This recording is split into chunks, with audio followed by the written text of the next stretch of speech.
بسم الله الرحمن الرحيم اللهم صل على محمد وآل محمد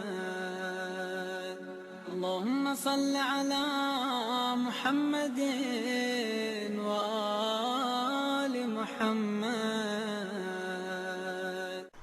اعوذ باللہ من الشیطان اللعین الرجیم بسم اللہ الرحمن الرحیم الحمد للہ وکفا وسلام علی عبادہ الذین اصطفیٰ. ضرور بھیج دیجیے محمد.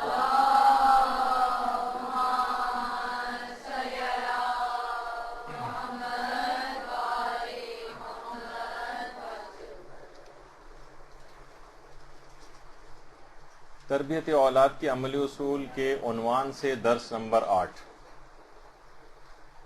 اور کتنی خوش نصیبی ہے کہ آج ایک ایسے عظیم دن یہ درس منعقد ہو رہا ہے کہ جو کہ ولادت باسعادت حضرت امیر المومنین علیہ الصلوۃ والسلام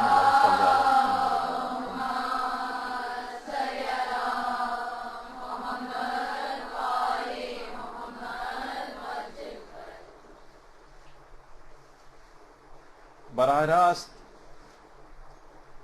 یہ گفتگو اس بات سے متصل بھی ہو جائے گی کہ خود پیغمبر گرامی ختم مرتبت صلی اللہ علیہ وآلہ وسلم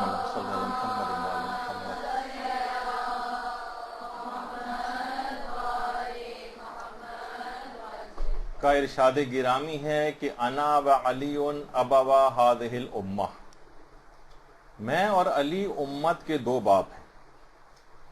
تربیت اولاد میں باپ کا ایک بہت بڑا رول ہے، اور حقیقت یہ ہے کہ امت کے یہ جو دو باپ ہیں پیغمبر اسلام اور مولا امیر المومنین علیہ الصلوۃ والسلام اللہم صلی علی محمد.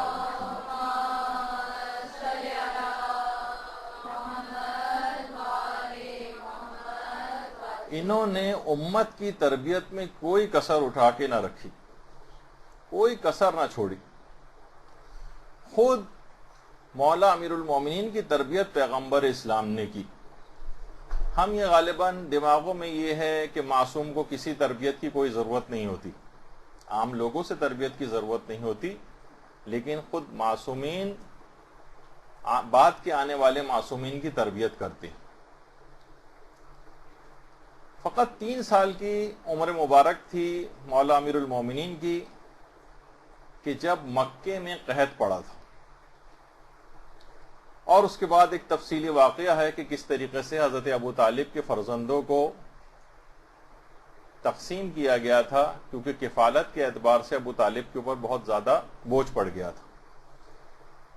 تو پیغمبر اسلام نے جس وقت مولا کی عمر فقط 3 سال تھی تب سے اپنی زیر کفالت اور زیر تربیت مولا کو لے لیا تھا. اس کے بعد جب حضرت ابو طالب علیہ الصلوۃ والسلام مولا کے والد گرامی، درود بھیجیے محمد،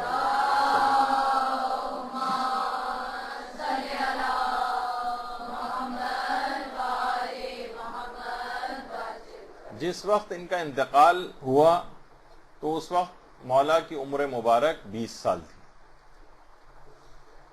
یہ پورا عرصہ مولا نے اس طریقے سے پیغمبر کے زیر تربیت گزارا ہے. خود نہج البلاغہ میں مولا کا ارشاد ہے کہ تم لوگوں کو پتہ ہے کہ رسول اللہ کے ساتھ میری کتنی زیادہ قربت تھی، اور تم اس بات کو اچھی طریقے سے جانتے ہو کہ میری ان کے نزدیک کس قدر و منزلت تھی. جب میں چھوٹا بچہ تھا تو رسول اللہ مجھے اپنی گود میں لیتے تھے، مجھے اپنے سینے سے لگاتے تھے، مجھے اپنے بستر پر سلاتے تھے، اپنی خوشبو مجھے سنگھاتے تھے، اور روزانہ اپنی اخلاقی صفات کا ایک نمونہ مجھے دکھاتے تھے، اور مجھے حکم فرماتے تھے کہ میں آپ کے اخلاق کو اپناؤں اور آپ کی عادات کو اختیار کروں. دیکھیے تربیت اولاد کے سلسلے میں ہماری گفتگو ہو رہی. مولا فرماتے ہیں کہ پیغمبر اسلام روزانہ اپنی صفات اخلاقی کا ایک نمونہ مجھ کو دکھاتے تھے، اور مجھے حکم فرماتے تھے کہ میں آپ کا اخلاق اپناؤں اور آپ کی عادات کو اختیار کروں. تربیت دینا سنت رسول ہے، اور یہی تربیت حضرت زہرا سلام اللہ علیہا نے اللہم صلی علی محمد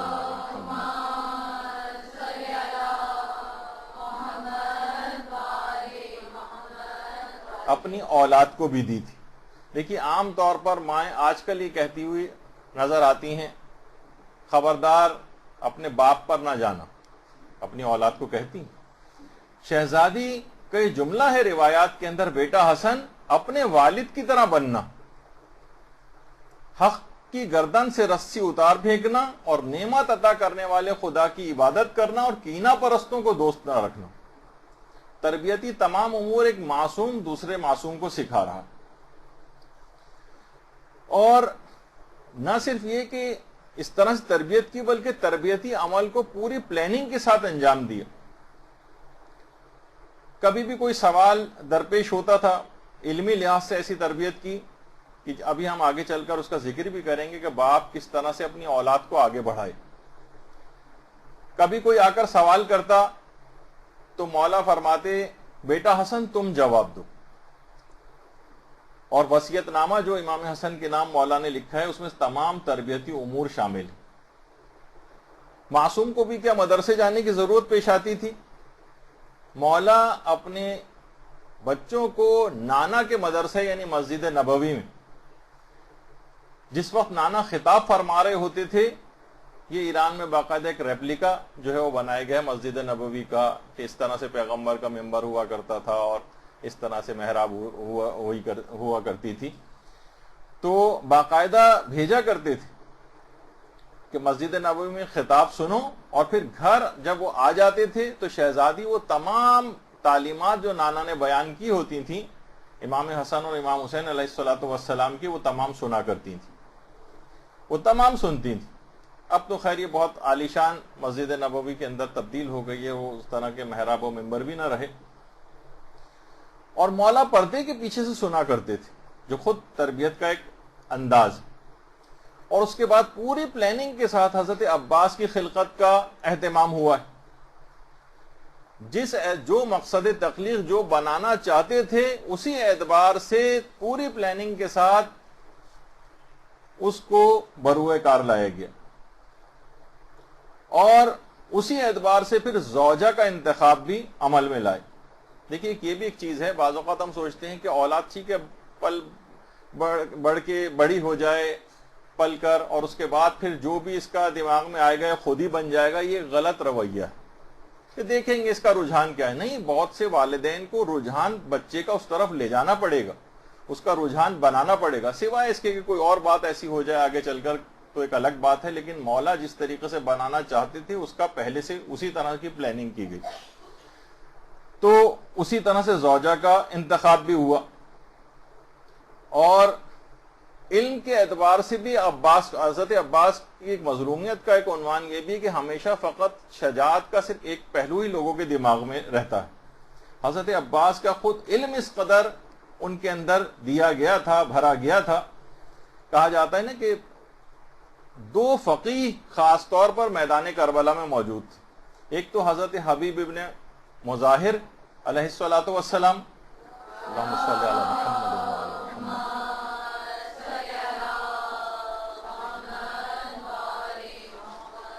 اور دوسرے فقیہ تھے مولا کے تربیت یافتہ حضرت عباس علمدار علیہ الصلوۃ والسلام۔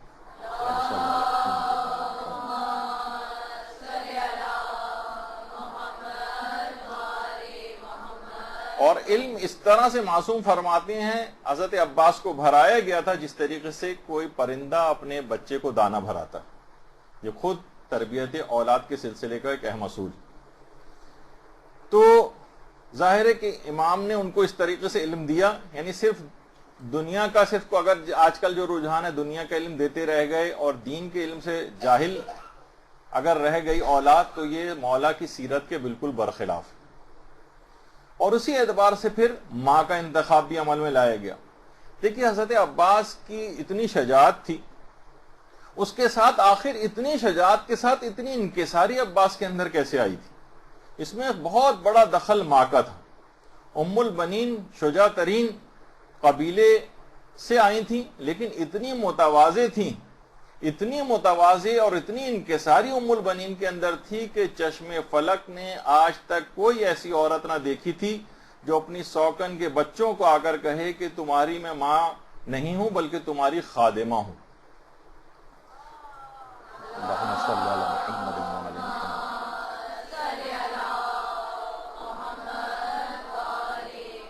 اور یہ انکساری ماں کی طرف سے عباس کے اندر بھی آئی۔ ساری زندگی کبھی امام حسین کو ہمیشہ آقا کہتے رہے، کبھی بھائی نہیں کہا، اور تربیت میں جس طریقے سے بھی ماں کو کرتے دیکھا بالکل اسی انداز سے وہی طریقہ بیٹے نے اختیار کیا۔ اور شجاعت حضرت عباس معلوم تھا کہ آئندہ جو ہے وہ تربیت کچھ اس انداز سے کی جائے گی اور اس کی تربیت کی اس طرح سے ضرورت پیش آئے گی واقع کربلا کے تناظر میں، کہ جنگ صفین کے اندر بھی امیر المومنین کے ساتھ حضرت عباس اللہم صلی علی محمد وعلی محمد۔ روایات کے اندر ملتا ہے کہ جنگ صفین جب ہو رہی تھی دونوں طرف کے لشکر سفارہ تھے، تو لوگوں نے دیکھا کہ لشکر امیر المومنین سے ایک نقاب پوش نکل کر میدان میں آ رہا ہے، اور اس کی ہیبت اور جلالت اس قدر تھی کہ دشمن کے سپاہی دیکھ دیکھ کر اسے فرار ہونے لگے۔ حاکم شام پریشان ہو گیا، اور اس نے جب دیکھا کہ میری فوج بھاگ رہی ہے تو اس نے ابن شعثا کے نام سے ایک بہت ہی بہادر اس میں تھا اس کے لشکر میں کہ جو اکیلا ہزاروں سے لڑ لیتا تھا، اس نے حاکم شام نے ابن شعثا سے کہا ابن شعثا تم جاؤ اور اس کا مقابلہ جا کر کرو۔ اس نے کہا امیر آپ کا حکم سر آنکھوں پر، لیکن آپ کو پتا ہے کہ یہ میری توہین ہے، میں ایک آدمی کے مقابلے کے لیے جاؤں، میں تو اکیلا ہزاروں سے مقابلہ کرتا ہوں، میرے 7 بیٹے ہیں، میں ایک ایک بیٹے کو بھیجتا ہوں اس کے مقابلے کے لیے۔ کہا ٹھیک ہے چلو، وہ مان گیا۔ ایک بیٹا میدان میں آیا، نقاب پوش کے ہاتھوں وہ بھی قتل ہوا، دوسرا آیا، تیسرا آیا، یہاں تک کہ 7 کے 7 بیٹے قتل ہو گئے۔ حاکم شام کی فوج میں گویا زلزلہ آ گیا۔ ابن شعثا اس وقت غصے سے رجس پڑتا ہوا باہر نکلا اور کہا کہ تو نے میرے تمام بیٹوں کو قتل کر دیا، آج میں تیرے باپ کو تیرے غم میں بٹھاؤں گا۔ تلواریں چمکی اور کچھ ہی دیر میں ابن شعثا کا سر بھی تن سے جدا ہو کر زمین پر پڑا ہوا تھا۔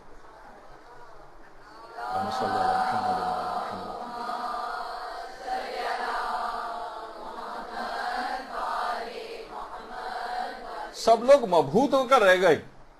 حضرت امیر المومنین نے اس نقاب پوش کو واپس بلوایا، نقاب اتاری اور پیشانی کو بوسہ دیا، تو سب نے دیکھا کہ وہ 12 سال کا قمر بنی ہاشم حضرت عباس علمدار علیہ الصلوۃ والسلام۔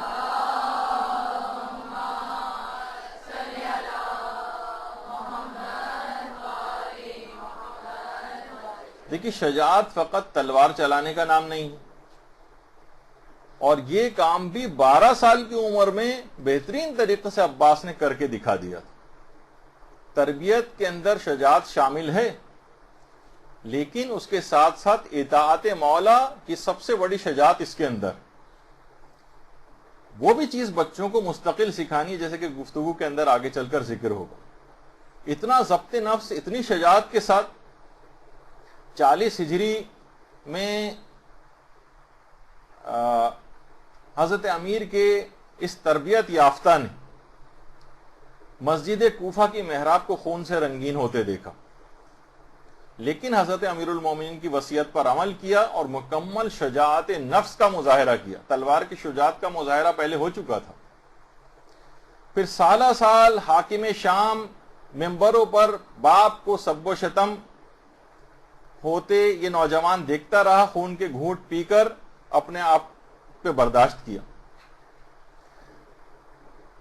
اسی طرح سے ایسا تحمل سکھایا تھا کہ وہ دن بھی پھر اس نوجوان نے دیکھا تھا چچا حسن کے جگر کے ٹکڑے کٹ کٹ کر تشت کے اندر گر رہے تھے، اور پھر وہ دن بھی دیکھا کہ جنازے کے اوپر تیر پیوست تھے، لیکن عباس نے تلوار اس وقت بھی نہیں نکالی تھی۔ یہاں تک کہ پھر کربلا کا ایک عظیم سانحہ وہ بھی ہوا جس کے اندر عباس کو تلوار کی شجاعت دکھانے کا موقع نہ مل سکے۔ عباس کے پائے اطاعت کے اندر ذرا سی بھی لغزش نہیں آئی۔ کیا یہ سب کچھ بغیر باپ کی تربیت کے ممکن تھا؟ ممکن نہیں تھا۔ مولا نے بیٹے کی اس انداز کی تربیت کی تھی کہ ان کے اندر شجاعت، علم، تواضع، تقوی، عصمت صغرا، فداکاری، کیا کیا کچھ سمو نہیں دیا تھا. اور یہ تمام تربیتی امور ایسے ہیں کہ باپ اپنی اولاد کے اندر یہ تمام صفات کو پیدا کر سکتا ہے، جس کا عملی مظاہرہ امیر المومنین نے اپنی اولاد کی تربیت کے اندر کر کے دنیا کو دکھایا. اور فقط ایک عباس کی حد تک تو نہیں رہا معاملہ. حضرت زینب سلام اللہ علیہ کی تربیت، اللہم صلی علی محمد.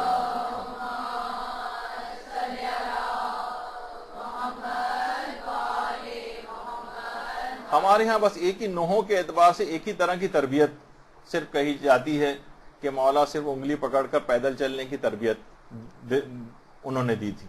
فقط ایک ہی پہلو نہیں ہے. علم کے اعتبار سے کیا تربیت دی تھی عقیلہ بنی ہاشم کو کہ دور خلافت امیر المومنین میں کوفے میں باقاعدہ ایک مدرسہ قائم کیا تھا جہاں درس قرآن و تفسیر شہزادی دیا کرتی تھی. اور شجاعت تو اس طرح کی تھی کہ خطبات آپ اٹھا کر دیکھیے کس اعتبار سے شجاعت کا مظاہرہ. عبادت کو آپ اٹھا کے دیکھ لیجیے جو کہ تربیت ہی کا ایک حصہ تھی، کس طرح سے نماز شب کو بھی سخت ترین حالات کے اندر جو ہے وہ ادا کیا.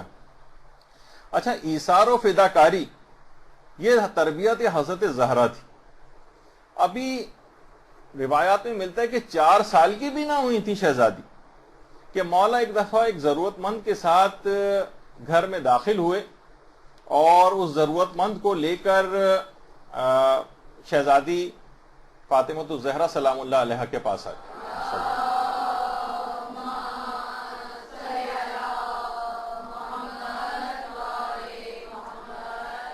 اور کھانے کی فرمائش کی کہ یہ بھوکا مہمان میرے ساتھ آیا، اس کو کھانا چاہیے. شہزادی نے کہا یا ابوالحسن گھر میں کھانے کو تو کچھ بھی نہیں. ایک بہت ہی مختصر سی غذا، 4 سال کی بھی جو بچی نہ ہوئی ہو اس کی سوچیے کہ کتنی غذا ہوگی. صرف مختصر ترین غذا زینب کے لیے گھر میں موجود اور اس کے علاوہ کچھ بھی نہیں. ظاہر ہے کہ ایک مہمان کا اس سے پیٹ تو نہیں بھر سکتا تھا.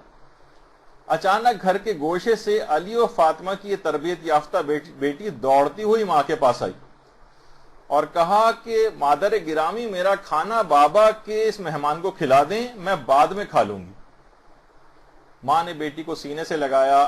باپ نے اپنی اس تربیت کا ثمر جب دیکھا جگمگاتی آنکھوں سے تو جملہ بھی باپ نے کہا کہ تم واقعی زینب ہو، یعنی اپنے باپ کی زینت ہو.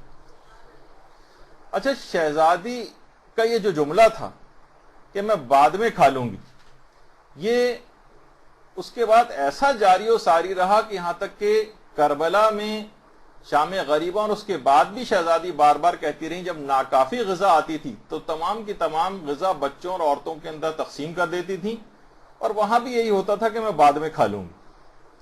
اور اتنی نقاہت ہو گئی تھی کہ خاندان اہل بیت کے اندر بقول ہمارے استاد محترم کے ایک مستحبی نماز کو بیٹھ کر پڑھنا کسی قیامت سے کم نہیں تھا. اتنی نقاہت کہ مجبور ہو کر بیٹھ کر نمازیں پڑھی. یہ ایثار ماں سے ورثے میں ملا تھا. حضرت زہرا کی سیرت عملی یہ تھی جس کا ابھی آگے چل کر ذکر ہوگا کہ واقعتاً باپ اور ماں دونوں کے اوصاف کا پیکر نظر آ رہا تھا حضرت زینب کے اندر. آیات حق کی چھاؤں میں عصمت کا پھول تھی. زینب کہیں علی تھی، کہیں پر بطول تھی. تو اس اعتبار سے دیکھا جائے تو یہ حضرت زہرا کی تربیت ایسی تھی. اچھا، خود حضرت زہرا کی تربیت کے حوالے سے اگر آپ دیکھیں، ام سلمہ کہتی ہیں کہ اس سے پہلے حضرت فاطمہ بنت اسد کے پاس ان کی کفالت میں حضرت زہرا کی ابتدائی دن گزرے تھے. اور جب حضرت فاطمہ بنت اسد سلام اللہ علیہ، درود بھیجیے نا محمد علیہ وسلم صلی اللہ علیہ وسلم،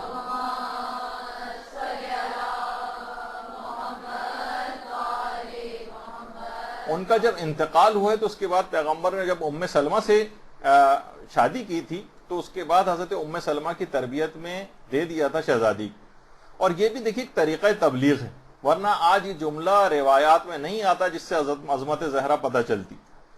پیغمبر نے، حضرت ام سلمہ فرماتی ہیں کہ پیغمبر نے مجھے میرے ذمے فاطمہ کو سپرد کیا کہ اس کی تربیت کرو، مگر خدا کی قسم وہ تو مجھ سے کہیں زیادہ ہر چیز سے واقف تھی. اور زینب نے جو ایثار اپنی ماں سے لیا تھا اس کا بھی ہم نے ذکر کیا تھا کہ رسول کے اپنے دور میں روزانہ 400 افراد کو روٹیاں پکا کر شہزادی دیا کرتی تھیں، جس میں اصحاب صفہ اور مدینے کے اور غربا ہوا کرتے تھے. وہ اس قدر 400 روٹیاں روزانہ لوگوں کو پکا کر تقسیم کرنے والی بھوک کی شدت سے اس قدر نڈھال ایک دفعہ ہو گئی تھیں کہ رنگ متغیر ہو گیا تھا، اور پیغمبر اسلام نے تڑپ کر شہزادی کے لیے ایک دعا کی تھی اور کہا تھا، اے پروردگار، اے بھوکوں کو سیر کرنے والے اور اے پستی کو بلندی عطا کرنے والے، فاطمہ کی بھوک کی شدت کو کم فرما. حضرت زہرا اس حد تک اتنی شدت کے ساتھ نحیف ہو چکی تھی کہ بقول آیت اللہ وحیدہ خراسانی کہ جب کبھی چادر اوڑھ کر زمین پر لیٹتی تھی تو ایسا لگتا تھا کہ زمین پر فقط چادر بچھی ہوئی. اور یہی ایثار اور قربانی کا جذبہ بچپن سے شہزادی زینب نے حضرت فاطمہ الزہرا سلام اللہ علیہا سے سیکھا تھا.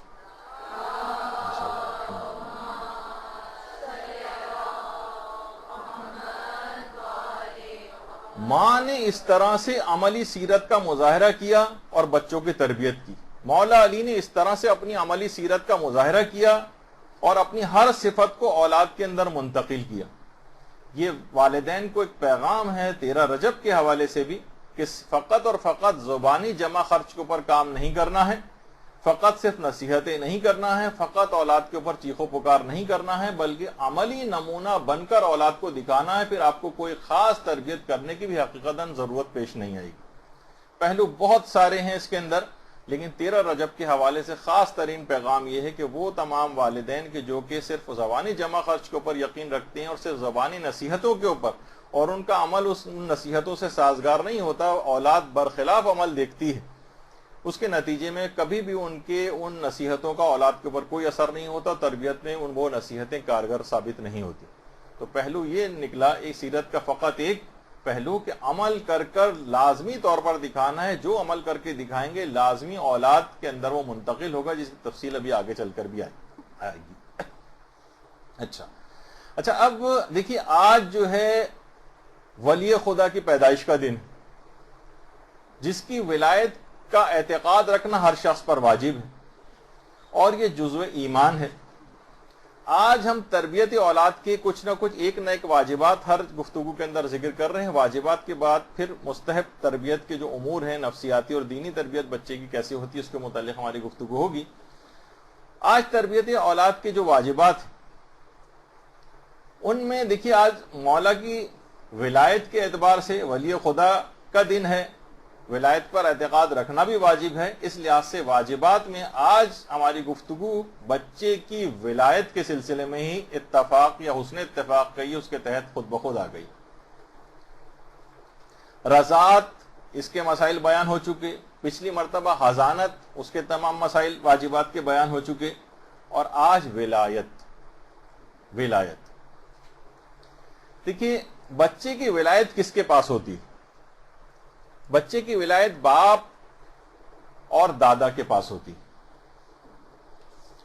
باپ اور دادا یا باپ یا دادا. اچھا، ولایت سے کیا مراد ہے؟ ولایت سے مراد دیکھیے دو چیزیں علی الخصوص ہیں. نمبر ایک ہے بچے کے مالی امور، بہت اہم مسائل ہیں. دیکھیے آگے چل کر ایسے واجبات اس میں آنے والے ہیں جن میں بے پناہ غلطیاں ہو رہی. بچے کے مالی امور، اور دوسری چیز ہے بچے کی ازدواجی امور. اچھا، یعنی بچے کی کیا، چھوٹے بچے کی کیا شادی کرنی ہے، تو اس لحاظ سے بھی. اور لڑکیوں میں تو بلوغ کے بہت بعد تک بھی سلسلہ شادی ہونے تک ولایت باپ اور دادا کے پاس ہوتی ہماری لڑکی کے لیے. تو وہ آگے چل کر بھی آگے چیز آئے گی. اچھا دیکھیے، حضانت کے اعتبار سے تو پچھلی دفعہ بات ہوئی تھی کہ حضانت خواہ ماں کے پاس کیوں نہ ہو، مگر مالی امور سارے باپ اور دادا کے پاس ہوتے ہیں. پھر ایک سوال یہ ہے کہ کیا بچے کی ماں اس کی ولی بن سکتی؟ دیکھیے، ماں خود بخود بچے کی ولی نہیں بن سکتی، بلکہ کوئی بھی نہیں بن سکتا. مثلا باپ کا انتقال ہو گیا، دیکھیے بہت بڑی غلطی یہاں پر ہوتی. باپ کا انتقال ہو گیا، دادا کا مثلا پہلے انتقال ہو گیا تھا، ماں بیوہ ہو گئی. اب کیا ہوتا ہے کہ ماں تمام بچے کے مالی امور میں تصرف کرتی، جو کہ ایک حرام ہے. خواہ ماں بیوہ ہوئی ہے، بچہ اسی کے پاس ہے، ماں تمام لک آفٹر اس کو کر رہی ہے، لیکن بیوہ ہونے سے مثلا کیا کسی غیر شرعی اختیار اس کے پاس ہاتھ میں آ جاتا ہے؟ کیا مثلا ماں کو بیوہ ہونے کی وجہ سے چوری اور ڈاکہ ڈالنے کی اجازت مل جائے گی؟ نہیں ملے گی۔ تو جو اس کا شرعی حق نہیں ہے، ماں اگر اسے اپنے ہاتھ میں لے گی تو ماں گناہگار ہو جائے گی، ماں گناہگار ہو جائے گی۔ اب وہ کیا کرے پھر؟ ماں کے لیے واجب ہے کہ وہ حاکم شرع کے پاس جائے کہ باپ اور دادا کا اس کے انتقال ہو چکا ہے۔ اچھا دیکھیے، جب باپ اور دادا کا انتقال ہو گیا نا تو خود بخود بچے کی ولایت حاکم شرع کے پاس منتقل ہو جاتی۔ اب ماں خود تو ولایت لے نہیں سکتی کہ بچے کے پیسے ہیں، بچے کی بہت ساری چیزیں ہیں، ان کو استعمال کرنے لگے یا بچے کے مال کے اندر کوئی تصرف کرنے لگے۔ اب ماں بچے کی ولایت کے لیے حاکم شرع کے پاس جائے گی، اور حاکم شرع چاہے تو ولایت اپنے پاس رکھے گا مگر وہ مناسب سمجھے گا، اور چاہے تو وہ ولایت ماں کو منتقل کر دے گا اور اجازت دے دے گا کہ ٹھیک ہے آپ اس کے مالی امور میں تصرف کر سکتی ہیں۔ لیکن ماں کو یہ واجب رہے گا کہ وہ حاکم شرع کے پاس جائے۔ خود سے کبھی بھی ولایت بچے کے ماموں کے پاس، بچے کے چچا کے پاس، تایا کے پاس، مثلا ماں کے پاس، نانا نانی کے پاس یا دادی وغیرہ کے پاس منتقل نہیں ہوتی۔ اچھا دیکھیے، اس کے اندر ایک خاص پہلو کو دماغ میں رکھنا چاہیے، ایک فقہی مسئلہ ہے کہ دیکھیے ہر شخص اپنے مال کا مالک ہوتا ہے۔ یہ نہیں سمجھا جائے گا کہ دیکھیے بچہ تو ہمارے گھر ہی رہ رہا ہے، چاہے والدین زندہ ہیں بھی بچے کی، اور ماں باپ یہ سمجھیں کہ تو بچہ جو ہے ہمارے گھر ہی رہ رہا ہے تو بچے کا جتنا مال ہے وہ ہمارا مال نہیں۔ اچھا، باپ ماں یہ ہرگز نہیں سوچ سکتے کہ بچے کا مال ہمارا مال، بیوی جس طرح سے یہ نہیں سوچ سکتی کہ شوہر کا جتنا مال ہے وہ میرا مال، اس طرح شوہر نہیں سوچ سکتا کہ بیوی کا جتنا مال ہے وہ گویا میرا ہی مال۔ ٹھیک ہے، کوئی آپس میں رضامندی ہو، آپس میں کوئی کلیئر انڈرسٹینڈنگ ہو، یا اپنے اموال کو استعمال کرنے کی اجازت شوہر و بیوی نے ایک دوسرے کو دے رکھی ہو تو پھر کوئی حرج نہیں، لیکن ویسے ہر شخص کا مال بالکل الگ ہے۔ عام طور پر وہ بیویاں کہ جو کہ شوہروں کی جیب کاٹتی ہیں یا اس کی اجازت کے بغیر پیسے وغیرہ نکال لیتی ہیں، ان کے ساتھ واقعتاً ایک فقہی مسئلہ ہے، جب تک شوہر کی اجازت نہیں ہے ان کے لیے حرام ہے شوہر کی جیب سے پیسے نکالنا۔ اچھا، حتیٰ کہ دیکھیے کیا بچے کا مال گھر والے استعمال کر سکتے ہیں؟ دیکھیے بچے کو ملنے والا جو مال ہوتا ہے اس میں کیا کیا چیزیں آتی ہیں؟ مثلا بچے کو ملنے والے تحفے بچے کا مال ہے، اور بچے کو جو سالگرہ میں گفٹس وغیرہ عام طور پہ ملتے ہیں وہ بچے کا مال ہے، بچے کو پیدائش کے موقع پر ایک منہ دکھائی ملتی ہے وہ بچے کا مال ہے، اس طرح بچے کو ہو سکتا ہے اسکول سے جو ہے انعامات ملتے ہوں، اور بچے کو سالانہ عید پر عیدیاں ملتی ہیں، یہ سب بچے کا مال ہے۔ ولی کو اس مال کے استعمال کی اجازت نہیں، البتہ خاص طریقہ جو آگے چل کر آئے گا، لیکن اصلاً بچے کے مال کو ولی باپ اور دادا بھی استعمال نہیں کر سکتے۔ دیکھیے یہ بات یاد رہے، ایک بات اور بھی، کیا بچے کے ولی پر واجب ہے کہ اپنا ذاتی مال بچے کے اوپر خرچ کرے؟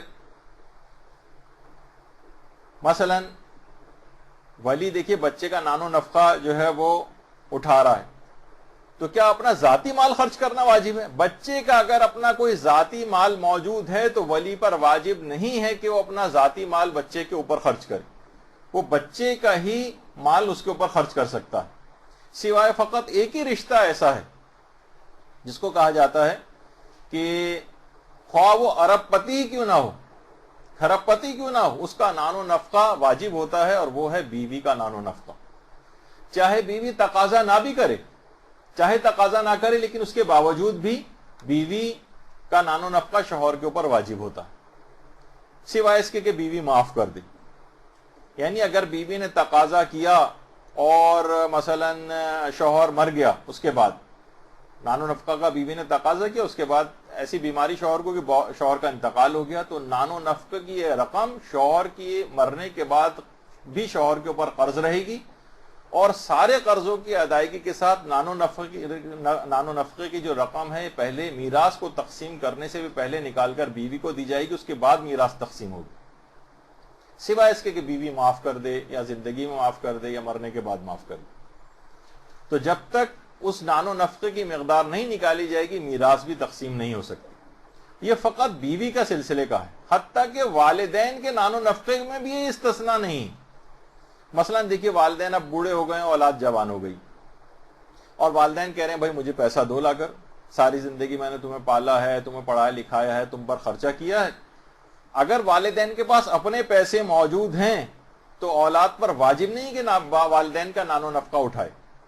ہاں اگر وہ مجبور ہے تو پھر تو اٹھانا پڑے گا، لیکن اگر والدین کے پاس اپنا مال موجود ہے اور پھر وہ تقاضا کریں کہ ٹھیک ہے ہمارا مال موجود ہے لیکن تمہیں پڑھا لکھا کر بڑا کر دیا، تم پر واجب ہے کہ اب ہمارا نان و نفقہ اٹھاؤ، تو واجبات کے اندر یہ بات شامل نہیں ہے، وہ تو اخلاقیات کی گفتگو کے اندر ایک الگ سے چیز گفتگو ہوتی ہے کہ کس طرح سے ان کا بڑھ کر ان کے اوپر جو ہے وہ ان کے احسانوں کا بدلہ کسی طور پر چکانے کی کوشش کرنا ہے، لیکن اصلاً واجبات کے اندر یہ مسئلہ شامل نہیں۔ صرف اور صرف بیوی ایک ایسا رشتہ ہے کہ وہ اگر تقاضا خواہ نہ بھی کرے تب بھی اس کا نان و نفقہ اٹھانا واجب ہے، چاہے وہ ارب پتی اور کھرب پتی ہی کیوں نہ ہو۔ تو اچھا اب دیکھیے بچے کا مال شرعاً کیسے استعمال ہو سکتا ہے۔ دیکھیے بچے کا اپنا جو مال ہے، باپ پر تو واجب نہیں کہ اپنا مال خرچ کرے، مگر بچے کا مال بچہ بھی خرچ نہیں کر سکتا، کیونکہ بچہ اپنے اس لحاظ سے مال کا مالک نہیں ہے بلکہ ولی کو اختیار ہوتا ہے۔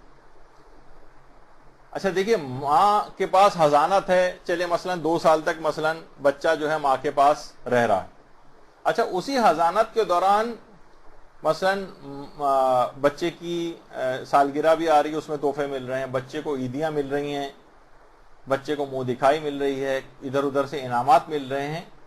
پیسوں کا تعلق حضانت سے نہیں ہے، پیسوں کا تعلق ولایت سے، اور ولایت باپ کے پاس ہوتی ہے، تو ماں کو مالی امور کے سلسلے میں باپ سے اجازت لینی پڑے گی، کیونکہ بچے کا مال موجود ہے۔ اچھا بچے کا مال موجود ہو تو باپ پر واجب نہیں ہے کہ وہ خود خرچہ اٹھائے۔ دیکھیے بچے کے پہلی بات تو یہ دماغ میں رکھنی چاہیے کہ اصلاً فقہی مسئلہ یہ ہے کہ بچے کی جتنی بھی ملکیتیں ہیں ان کو بلوغ تک کیا سنبھال کے رکھنا ضروری ہے؟ جی ہاں سنبھال کے رکھنا ضروری۔ البتہ وہ اضافی چیزیں جو ہیں، نہیں پہلے اس کے اندر ایک اور بات بتا دوں کہ دیکھیے بچوں کے بہت سارے اضافی کپڑے ہوتے ہیں، کھلونے ہوتے ہیں، اب بچے کی یہ تمام چیزیں بھی بچے کی ملکیت ہیں، اور ابھی آپ نے سنا کہ بچے کے مال کو رکھنا ضروری ہے سنبھال کے، یہاں تک کہ بلوغ کے بعد بچے کے حوالے کیا جائے۔ اب کتنا مشکل کام ہے کہ بچے کی ایک ایک چیز اس طرح سے سنبھال کر رکھی جائے۔ اچھا باپ کے اوپر واجب نہیں اگر بچے کا اپنا مال موجود ہے، لیکن بچے کے پاس ہو سکتا ہے اتنا کیش نہ ہو، لیکن بچے کے پاس اور چیزیں ہیں، بچے کے پاس اور چیزیں ہیں، تو اب کوئی اور شخص ان چیزوں کو استعمال بھی نہیں کر سکتا۔ مثلا بچہ چھوٹا تھا، اس کے کپڑے آئے، کپڑے چھوٹے ہو گئے، اب کیا کریں؟ اس کے بعد نیا پیدا ہونے والا جو بچہ ہوتا ہے وہ کپڑے اس کے کام آتے ہیں، یہ حرام ہے۔ یہ بچے کی ملکیت تھی، دوسرے بچے کی ملکیت میں آپ نے کیسے قرار دے دی؟ جب تک ایک شرعی ایک ہیلا نہ کیا جائے تب تک اس کام کی اجازت نہیں۔ اچھا مثلا جوائنٹ فیملی سسٹم میں رہتے ہیں، بچہ کھلونے استعمال کر رہا ہے، آپ نے اس کا کھلونا اٹھا کے بھائی کے بچے کو دے دیا، یہ بھی حرام ہے۔ یہ بچے کی ملکیت تھا، آپ کو سنبھال کے رکھنا چاہیے تھا، تو یہ کس طریقے سے ہوگا؟ تو اس طرح کی بہت ساری چیزیں دیکھیے، اب ضروری نہیں ہے کہ بچے کا جو مال ہے اس کے پاس کیش ہی ہو، کوئی اور چیز بھی ہو سکتی ہے مال میں۔ مثلا بالفرض اگر کوئی عورت آپ کے پاس آتی ہے اور کہتی ہے کہ میری مالی مدد کریں آپ، میں بہت زیادہ میں مقروض ہوں، یا میرے فلاں مجھے اپنی حاجت کے لیے کچھ پیسے چاہیے، اور آپ نے دیکھا کہ اس نے مثلا سونے کے زیورات پہنے ہوئے ہیں، اب آپ اسے کیا کہیں گی؟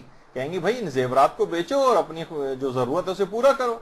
مثلا کوئی شخص کہے بھائی میرے پاس کیش تو کچھ ہے نہیں، البتہ میرے پاس 3-4 پلاٹ ہیں، کیا مجھ پر حج واجب ہے؟ جی ہاں آپ پر حج واجب ہے، آپ ان پلاٹس کو بیچیے، کیش ہونا ضروری نہیں ہے، آپ ان کو بیچیے اور حج پر جائیے۔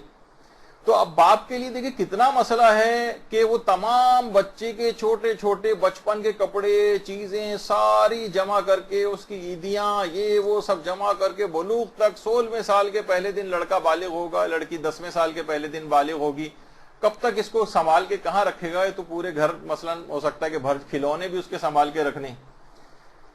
اب وہ کیا کرے؟ ایک شرعی ایک طریقہ ہے، اگر یہ شرعی طریقے پر عمل کوئی نہیں کر رہا ہے تو یہ حرام ہو جائے گا۔ وہ کیا ہے کہ باپ ان چیزوں کی خریداری کر لے، خریداری، خواہ ذہنی خریداری ہی کیوں نہ ہو۔ دیکھیے پہلے ایک بات اور بتا دوں، پہلے کچھ پرانے ہمارے علماء جو ہے وہ گزرے ہیں جو یہ کہتے تھے کہ جس وقت کوئی چیز خریدی جاتی ہے تو اس میں ضروری ہے کہ صیغہ پڑھا جائے۔ پہلے بہت پہلے کے علماء اس بات کو کہتے تھے، مثلا صیغے پڑھے جاتے تھے۔ وہ مثلا بیچنے والا یہ کہتا تھا میں نے اتنے پیسوں پر اتنی مالیت کی چیز مثلا تمہیں بیچتا ہوں، اور خریدنے والا کہتا تھا، صیغہ پڑھتا تھا باقاعدہ کہ میں اتنی پیسوں کی یہ چیز تم سے خریدتا ہوں۔ وہ کہتے تھے یہ صیغہ پڑھنا ضروری، لیکن موجودہ مجتہدین کہتے ہیں کہ نہیں، یہ صیغہ پڑھنا ضروری نہیں، بلکہ خرید و فروخت کی ایک قسم ہے جس کو کہتے ہیں معاطات۔ یہ بڑا اہم مسئلہ ہے، یعنی بغیر صیغے پڑھے خرید و فروخت کرنا۔ جس طریقے سے اکثر ہوتا ہے کہ آپ سپر اسٹور وغیرہ کسی میں جاتی ہیں، آپ نے چیز اٹھائی، کاؤنٹر پہ لے جا کر رکھی، کیش کاؤنٹر پہ، اس نے آپ کو ایک سلپ پکڑا دی، اس میں آپ نے پیسے دیے اور چیز اٹھا کر گھر لے آئے، ہو گئی خرید و فروخت، نہ کوئی صیغہ پڑھا گیا اور نہ کچھ ہوا۔ اس کو کہتے ہیں معاطات، جس کے اندر صیغے نہیں پڑھے جاتے۔ اچھا، اب بچوں کی جو چیزوں کی خرید و فروخت، بچوں کی اضافی جو چیزیں وہ خرید و فروخت ہو سکتی۔ دیکھیے بچوں کے جو ضرورت کی جو چیزیں ہیں وہ تو آپ نہیں خرید سکتے کہ جو اس نے کپڑے پہنے ہیں وہی آپ نے خرید لی۔ اضافی جو چیزیں یہ دماغی طور پر آپ خرید و فروخت کر سکتی ہیں اس کی، یعنی آپ سے مراد ماں کو تو حق نہیں ہے سوائے کہ باپ کی طرف سے اس کو اجازت مل جائے، لیکن یہ کہ باپ کو دماغی خریداری اس کی کرنی پڑے گی اور مارکیٹ ریٹ پر اس کو خریدنا ہوگا۔ یہ نہ ہو کہ بچے کی چیز مثلا بالکل اونے پونے داموں جو ہے باپ خرید لے، اور اب خریدنے سے کیا ہوگا، یہ چیز باپ کی ملکیت بن جائے گی۔ یعنی وہ دماغ میں بہت ساری چیزیں سوچے، مثلا اس طرح سے اس کو خریداری کرنی کہ بچے کے مال کا کوئی نقصان نہ ہو۔ مثلا ٹھیک ہے، اگر 500 روپے کی بازار میں کوئی چیز بک رہی ہے تو وہ 600 میں اس کو خرید لے۔ اب اس دماغی خرید و فروخت سے کیا ہوگا کہ مثلا وہ کہے کہ یہ جو بچے کے کھلونے ہیں اندازاً اس نے لگایا کہ مارکیٹ میں اگر ان کو بیچا جائے تو مثلا 5000 کے اندر جو ہے بکیں گے، وہ کہے گا ٹھیک ہے میں 6000 میں اس کو خریدتا ہوں۔ اب کیا وہ دماغی طور پر اس نے کیا، تو اب یہ کیا چیز کہ اس نے جو اضافی چیزیں ہیں بچے کی وہ خود خرید لی، اور وہ پیسہ اب جو دودھ باپ خرید کے لائے گا، جو بچے کی فیس باپ پے کرے گا، وہ اس پیسے کے اندر سے پے کر دے، جو بچے ہی کا مال تھا جو اس نے دماغی طور پر خرید و فروخت کر لی تھی اس کی۔ اس سے کیا فائدہ ہوگا، اب یہ تمام چیزیں جو اس نے بچے کی جو ہے وہ خرید لی ہیں اور اس پیسے کو بچے کے اوپر استعمال کر دیا ہے، اس کی فیس میں دے دیا ہے، مثلا اس کے دودھ کے اوپر خرچ کر دیا ہے، اس کے لیے اضافی کپڑے اس نے مثلا کچھ لیے جو اس کی ضرورت کے تحت بھی ہو سکتے ہیں، اور بچے کو اب یہ سب چیزیں اس کی اپنی ہو گئیں۔ اب وہ چاہے تو اگلے پیدا ہونے والے بچوں کو وہ کپڑے پہنا سکتا ہے، اب وہ چاہے تو ان تمام کپڑوں کو وہ اپنے مثلا گھر میں ماسی اس کے کام کرتی ہے اس کے بچے کو دے سکتا ہے۔ یہ جو کھلونے اس نے دماغی ذہنی خریداری والے تحت اس نے کیے تھے، خریدے تھے، یہ کھلونے اپنے بھائی کے بچوں کو بھی دے سکتا ہے، اور چاہے تو کہیں بھی پھینک بھی سکتا ہے، بغیر استعمال کی کہیں بھی ڈال بھی سکتا ہے۔ اگر یہ نہ کرتا تو یہ دوسرے بچوں کو کپڑے پہنانے جائز نہیں ہوتے، اور اپنے بچے کی ملکیت بھائی کے بچے کو نہیں دے سکتا تھا، اور نہ اس کے اس انداز سے کسی اور کو اس کے کھلونے یا اور چیزیں جو ہیں وہ دینی جائز تھی۔ اچھا، اس میں بھی صرف ضرورت کی جو چیزیں وہ خرید و فروخت نہیں کر سکتا، البتہ اضافی چیزیں، مثلا بچے کے پاس 20 جوڑے کپڑے ہیں لیکن بچہ عام طور پہ 4-5 جوڑے سے اس کا جو گزارا ہو جاتا ہے، اب اضافی طور پر جو ہیں ان کی خرید و فروخت کر سکتا ہے، ورنہ کتنا مشکل تھا۔ اچھا، اس کے اندر ایک چیز اور بھی ہے، اگر یہ آپ باپ یہ دیکھ رہے کہ بھئی یہ اموال تو ذرا کم پڑ رہے ہیں، ایک چیز اور بھی کر سکتا ہے۔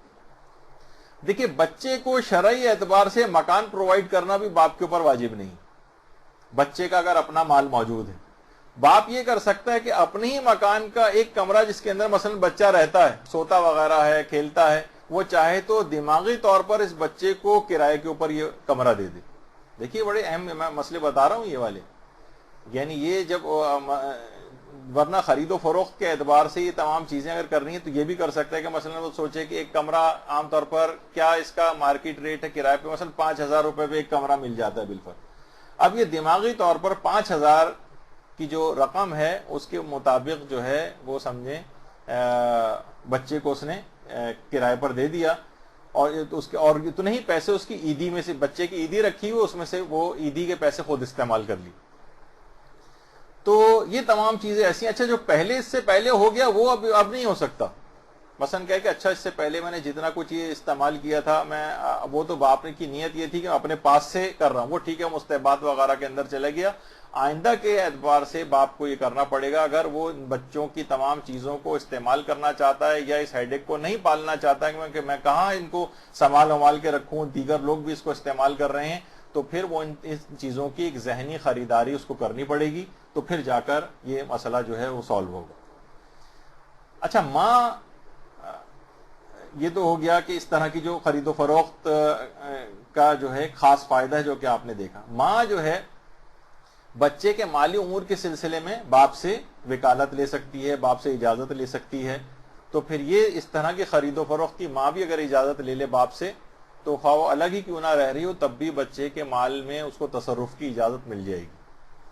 تو یہ تمام چیزیں ایسی ہیں. لیکن اگر یہ اجازتوں کے بغیر ہی کام ہو رہے ہیں, نہ باپ کو یہ مسئلہ پتا ہے نہ ماں کو یہ مسئلہ پتا ہے, اور دوسرے بچوں کے لیے وہ استعمال ہو رہی ہیں اس کی چیزیں, اس کے جو کھلونے ادھر ادھر دیگر بھائیوں کے بچے جو ہے وہ استعمال کر رہے ہیں, اس کا سامان اٹھا کے کسی جگہ چیریٹی میں مثلا دے دیا جاتا ہے بچے کا, تو یہ حرام اور گناہ.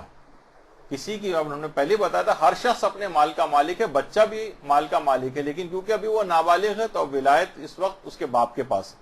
لیکن باپ اپنے اس میں استعمال نہیں کر سکتا, اس کو نگہبانی کرنا ہے, نگہداری کرنا ہے. اور اگر اس کو استعمال کرنا ہے ان چیزوں کو اور اس سر درد کو نہیں پالنا کہ میں اسے کہاں سنبھال کر رکھوں, تو اس طرح کی ذہنی خریداریوں سے اس کو کام کرنا پڑے گا. اچھا اب ایک اور مسئلہ ہے کہ بلوغ کے بعد بچے کی املاق کا کیا ہوگا. ادھر بچہ بالغ ہوا, لڑکی 10ویں سال کے پہلے دن بالغ ہو گئی, اور جو لڑکا ہے مثلا وہ 16ویں سال کے پہلے دن بالغ ہو گیا. اب یہ ساری سنبھال کر رکھی ہوئی جتنی بھی چیزیں ہیں, بچے کے پیسے اور یہ سب کچھ, یہ سب کا سب بچے کے حوالے کرنا پڑے گا, بچے کے حوالے کرنا پڑے گا. اچھا اب مسئلہ یہ ہے کہ باپ یہ کہے گا بھائی یہ سب پیسے میں نے اٹھا کے اس کو بچے کو دے دیے اپنے لڑکے کو, تو یہ تو مثلا اڑا دے گا سارے.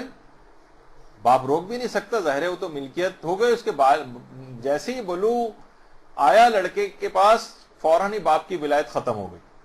اب بچہ خود مختار ہو گیا, بچہ نہیں رہا, پورا بالغ ہو گیا وہ اب شریعت کے اعتبار سے. باپ ایک کام کر سکتا ہے, بچے کے ساتھ مصالحت کر سکتا ہے. دیکھیے ہم کیونکہ واجبات کے مسئلے بیان کر رہے ہیں, واجبات کے مسئلے اگر پتہ چل جائیں نا تو بہت ساری چیزوں کے اندر بہت بڑے حل نکل آتے ہیں. باپ مصالحت کر لے, مثلا باپ آ کر کہہ سکتا ہے کہ دیکھو اب تم بالغ ہو گئے, یہ پیسے تو تمہارے پیسے ہمارے پاس رکھے ہوئے ہیں, ہم چاہیں تو اب تمہیں اپنے گھر سے نکال سکتے ہیں. مثلا یہ کہ ظاہر ہے اب تم اب خود مختار ہو گئے, تمہیں یہ پرووائڈ کرنا ہماری ذمہ داری نہیں ہے, ہمیں مکان پرووائڈ کرنا ذمہ داری نہیں ہے, تمہاری تعلیم جو ہے کا خرچہ اٹھانا ہماری ذمہ داری نہیں ہے, تمہارے نان و نفقہ ہم پر واجب نہیں ہے اب, لیکن تمہارے اتنے پیسے ہمارے پاس ہیں, اگر تم یہ پیسے ہمارے پاس رہنے دو تو اس کے بدلے میں ہم تمہیں رہائش بھی مہیا کریں گے, تمہارا کھانا پینا بھی مفت ہوگا, تمہارے تعلیمی اخراجات بھی اٹھا لیں گے. تو اس سے کیا ہوگا کہ بچے کے وہ ان امور, اور وہ نوجوان راضی ہو جاتا ہے مثلا, تو ظاہر وہ بالغ ہو گیا. اب اس کی نابالغ 7, 8, 9, 10 سال کے بچے سے اگر آپ اجازت لیتے ان اموال کو استعمال کرنے کی, اس کو اجازت دے بھی دیتا تب بھی آپ کو اختیار نہیں تھا کہ اس کی چیزوں کو آپ استعمال کر سکیں. لیکن بالغ ہونے کے بعد اس سے مصالحت کی جا سکتی کہ اگر وہ مان جاتا ہے تو بڑی اچھی بات ہے, پھر وہ تمام پیسہ باپ اپنے پاس رکھ لے اور نارمل جس طریقے سے بچہ گھر میں رہ رہا ہے اس کے اوپر اخراجات ویسے ہی کرتا رہے. اور اگر وہ نہیں مانتا تو پھر لا محالہ وہ تمام پیسے اس کے حوالے کرنے پڑیں گے یا جو بھی اس کی املاک ہے. اچھا یہ ایک بڑا اہم مسئلہ ہے, بہت سارے اس کے اندر اس طرح کی چیزیں آ سکتی ہیں کہ عام طور پر یہ ہوتا ہے کہ لوگوں کو اعتراض بھی ہوتا ہے کہ خواتین کو، یا باپ بھی دیکھ رہا ہے کہ ویسے بھی ان کا حق دگنا ہے اس کے اندر میری میراث میں، تو بہت سارے شرعی ہیلے اس انداز کے بھی علماء بتاتے ہیں، جس کی اپنی ایک تفصیل ہے کہ مثلا وہ بچے سے اب اتنی بڑی بڑی یونیورسٹیوں کے اخراجات بھی باپ پے کر رہا ہے اور اس کے بعد میراث میں سے حصہ بھی اس کا دگنا ہو رہا ہے، تو وہ چاہے تو بچے سے، اس نوجوان سے مصالحت کر سکتا ہے کہ دیکھو تمہارے ان یونیورسٹیوں کے اتنے اخراجات لاکھوں روپے کے مجھ پر واجب نہیں، اور ظاہر ہے کہ بچہ بھی ابھی کماتا نہیں، اس کو ضرورت ہے، تو اگر تم اپنی میراث میں سے جو تم کو ملے گی اس میں سے اتنے لاکھ روپے معاف کر دو، تو پھر یہ والے پیسے تمہارے مالی ہم اخراجات جو ہیں تعلیم کے، اس کے اوپر ان پیسوں کو لگا دیں۔ تو بہت ساری چیزیں اس انداز کی ہو سکتی ہیں کہ واجبات وغیرہ کی چیزیں پتہ ہوں تو بہت سارے اس طرح کے حل نکل سکتے ہیں خاندانوں میں، اور بہت ساری چیزوں سے انسان مشکلات سے بچ سکتا ہے۔ اچھا، ایک چیز مالی امر جو ہے بچے کا اور اس لحاظ سے رہ گیا ہے، اور وہ ہے نابالغ کے مال پر خمس کا مسئلہ۔ دیکھیے نابالغ کی جتنی یہ سب چیزیں آپ نے سنا کہ یہ بچپن سے لے کر بچے کو ملنے والے بہت سارے تحفے ہیں، بچے کو ملنے والے عیدی ہیں، ظاہر بچت ہو رہی ہے اور وہ رکھے جا رہے ہیں، کیا اس کے بہت ساری چیزیں ایسی ہوتی ہیں کہ ان کے اوپر خمس ہوگا یا نہیں ہوگا؟ تو اس میں مراجع کے ذرا نظریات مختلف ہیں۔ آیت اللہ خوئی مرحوم یہ فرماتے تھے کہ نابالغیت کے زمانے کا خمس نہ ولی کے اوپر واجب ہے کہ وہ دے، اور نہ ہی بچے کے اوپر واجب ہے کہ وہ دے، اور بچے کے اوپر بھی بالغ ہونے کے بعد بھی واجب نہیں، بچے پر بالغ ہونے کے بعد بھی واجب نہیں ہے کہ ان نابالغیت کے زمانوں کے جو غیر استعمال شدہ چیزیں تھیں ان کا خمس نکالے، بالکل معاف ہے آغا خوئی کے فتوے میں۔ اچھا، امام خمینی کا اور رہبر معظم کا جو نظریہ ہے وہ ایک ہی ہے، وہ یہ فرماتے ہیں کہ احتیاط واجب یہ ہے کہ نابالغیت کے زمانے میں تو خمس واجب نہیں ہے، نہ ولی کے اوپر واجب ہے اور نہ ہی بچہ تو خیر ابھی نابالغ ہے، اس پہ کیا واجب ہوتا، ولی کے اوپر بھی واجب نہیں ہے، نہ اپنے مال سے نکالنا واجب ہے نہ بچے کے مال سے نکالنا واجب۔ البتہ جب بچہ بالغ ہو جائے گا تو پھر اس کے بعد وہ بالغ شخص خود ہی اپنا خمس بعد میں نکالے گا، یہ ان کا نظریہ ہے۔ آغا سیستانی رہبر معظم کا بھی یہی ہے۔ آیت اللہ سیستانی فرماتے ہیں کہ بچے کے اوپر تو واجب نہیں ہے، وہ تو نابالغ ہے، اس پہ تو کوئی واجبات ابھی ہے ہی نہیں کہ وہ اپنے مال کا خمس نکالے نابالغیت کے زمانے میں۔ اچھا، باپ کے لیے بھی یہ جو بچے کا ولی ہے اس پر بھی اپنے مال سے بچے کا خمس نکالنا واجب نہیں، بچے کا جو اپنا ہی مال موجود ہے اس سے بچے کا ولی اس کے مال سے خمس نکالے گا، یہ اس پر واجب ہے۔ وہ دیکھے کہ 1 سال ہو گیا اس کو، بچے کے اس مال کو، اب بچے کے ولی کے اوپر جو آغا سیستانی کا مقلد ہے باپ، اس کے لیے واجب ہو جائے گا کہ اس کے مال کا خمس نکالے بچے ہی کے۔ اچھا، بچے کا اگر کوئی مال موجود نہیں ہے تو پھر باپ کے اوپر واجب نہیں ہوگا، لیکن بچے کا اگر کوئی مال موجود ہے تو اس کے لیے واجب ہو جائے گا کہ اس کے مال سے خمس نکالے۔ اچھا، دیکھیے اس کے اندر بہت ساری چیزیں اس طرح کی ہیں، یہ جو ابھی آپ نے سنا تھا نا کہ جیسے آغا خوئی کا صرف یہ نظریہ تھا، تو آغا خوئی جس وقت حیات تھے تو ان کے اکثر مقلدین جو اب بھی ان کی تقلید میں، خیر وہ تو اب بھی اس مسئلے پہ عمل کر سکتے ہیں کہ دیکھیے لڑکی کے جہیز کے لیے جو چیزیں جمع کرتا ہے باپ، ان جہیز کی چیزوں کا خمس نکالنا واجب نہیں ہوتا ہے۔ ہاں، البتہ پیسے جمع کرے گا تو خمس نکالنا واجب ہوگا پیسوں پر، لیکن چیزیں وہ یہ بھی، اس میں بھی بہت ساری شرطیں ہیں کہ مثلا باپ کی مالی حیثیت اتنی کم ہو کہ وہ آہستہ آہستہ کر کے جہیز کی چیزیں جمع کر رہا ہو۔ اگر باپ کی مالی حیثیت زیادہ ہے اور وہ جمع کرنا شروع کر دے سالہ سال میں چیزیں بھی، تو اس کے اوپر بھی باپ کو خمس دینا پڑے گا۔ لیکن اگر چیزیں جمع کر رہا ہے اور غریب ہے تو پھر ان چیزوں کو جمع کرنے کا خمس نہیں دینا ہے، چاہے کئی سال اس طرح سے گزر جائیں شادی تک، اور کیش جمع کر رہا ہے اگر باپ تو خمس دینا اس کے اوپر واجب ہو جاتا ہے۔ اچھا، آغا خوئی کے اس مسئلے کا فائدہ اٹھا کر ان کے مقلدین ایک کام کیا کرتے تھے، صرف آپ کو دماغی طور پہ کہ آئندہ کبھی تقلیدوں کے اندر یہ مسئلہ آئے تو آپ کے دماغ میں رہے کہ ایک چیز ہو سکتی، یہ کرتے تھے کہ باپ یہ کرتا تھا جو آغا خوئی کی تقلید میں تھا، وہ اس لڑکی، مثلا اس نے کہا کہ اس کے لیے کیش اگر جمع کروں گا میں تو اس کے اوپر تو خمس دینا پڑے گا، تو وہ یہ کرے مثلا 3 لاکھ روپے بچی کی شادی کے لیے بچی کی ملکیت قرار دے دے کیش. ان کی تقلید میں ہونے کا فائدہ یہ تھا کہ نابالغیت کے زمانے میں بھی خمس نہیں تھا، اور نابالغیت کے زمانے کا پیسہ اور چیزیں کتنی ہی پڑی رہیں ساری زندگی تب بھی خمس نہیں تھا. تو یہاں تک کہ بچی کی جب شادی کا معاملہ قریب آتا تو وہی 3 لاکھ کے 3 لاکھ پورے اس کی شادی کے اوپر خرچ ہو جاتے بغیر خمس نکالے، رقم کم بھی نہ ہوتی. تو یہ میں نے ایک ویسی ایک چیز بتائی کہ بعض اوقات بہت سے مسائل شریعت کا اگر علم ہو تو بہت ساری چیزوں سے آدمی استفادہ کر سکتا ہے اور اس کے لیے کچھ آسانیاں نکل سکتی. تو بہرحال اس کے بعد مالی امور کے بعد بچے کے ازدواجی امور، یعنی نابالغ بچہ اور بالغ لڑکی کے بھی، کماری لڑکی کے ازدواجی امور کی ولایت یہ باپ اور دادا کے پاس ہوتی ہے، جو کہ آج ہمارا موضوع نہیں ہے. انشاءاللہ وہ اگلی نشست، جو کہ اب زیادہ نشستیں نہیں رہی ہیں، مشکل سے 2 یا 3 نشستیں اب تربیت اولاد کی اور ہیں، کیونکہ ہمارے پاس اور موضوعات بہت زیادہ ہیں. رمضان آ رہا ہے، شعبان آ رہا ہے، اس کے بعد شب قدر ہے، امام زمانہ علیہ الصلوۃ والسلام کے متعلق گفتگو ہوگی، اور اس طرح سے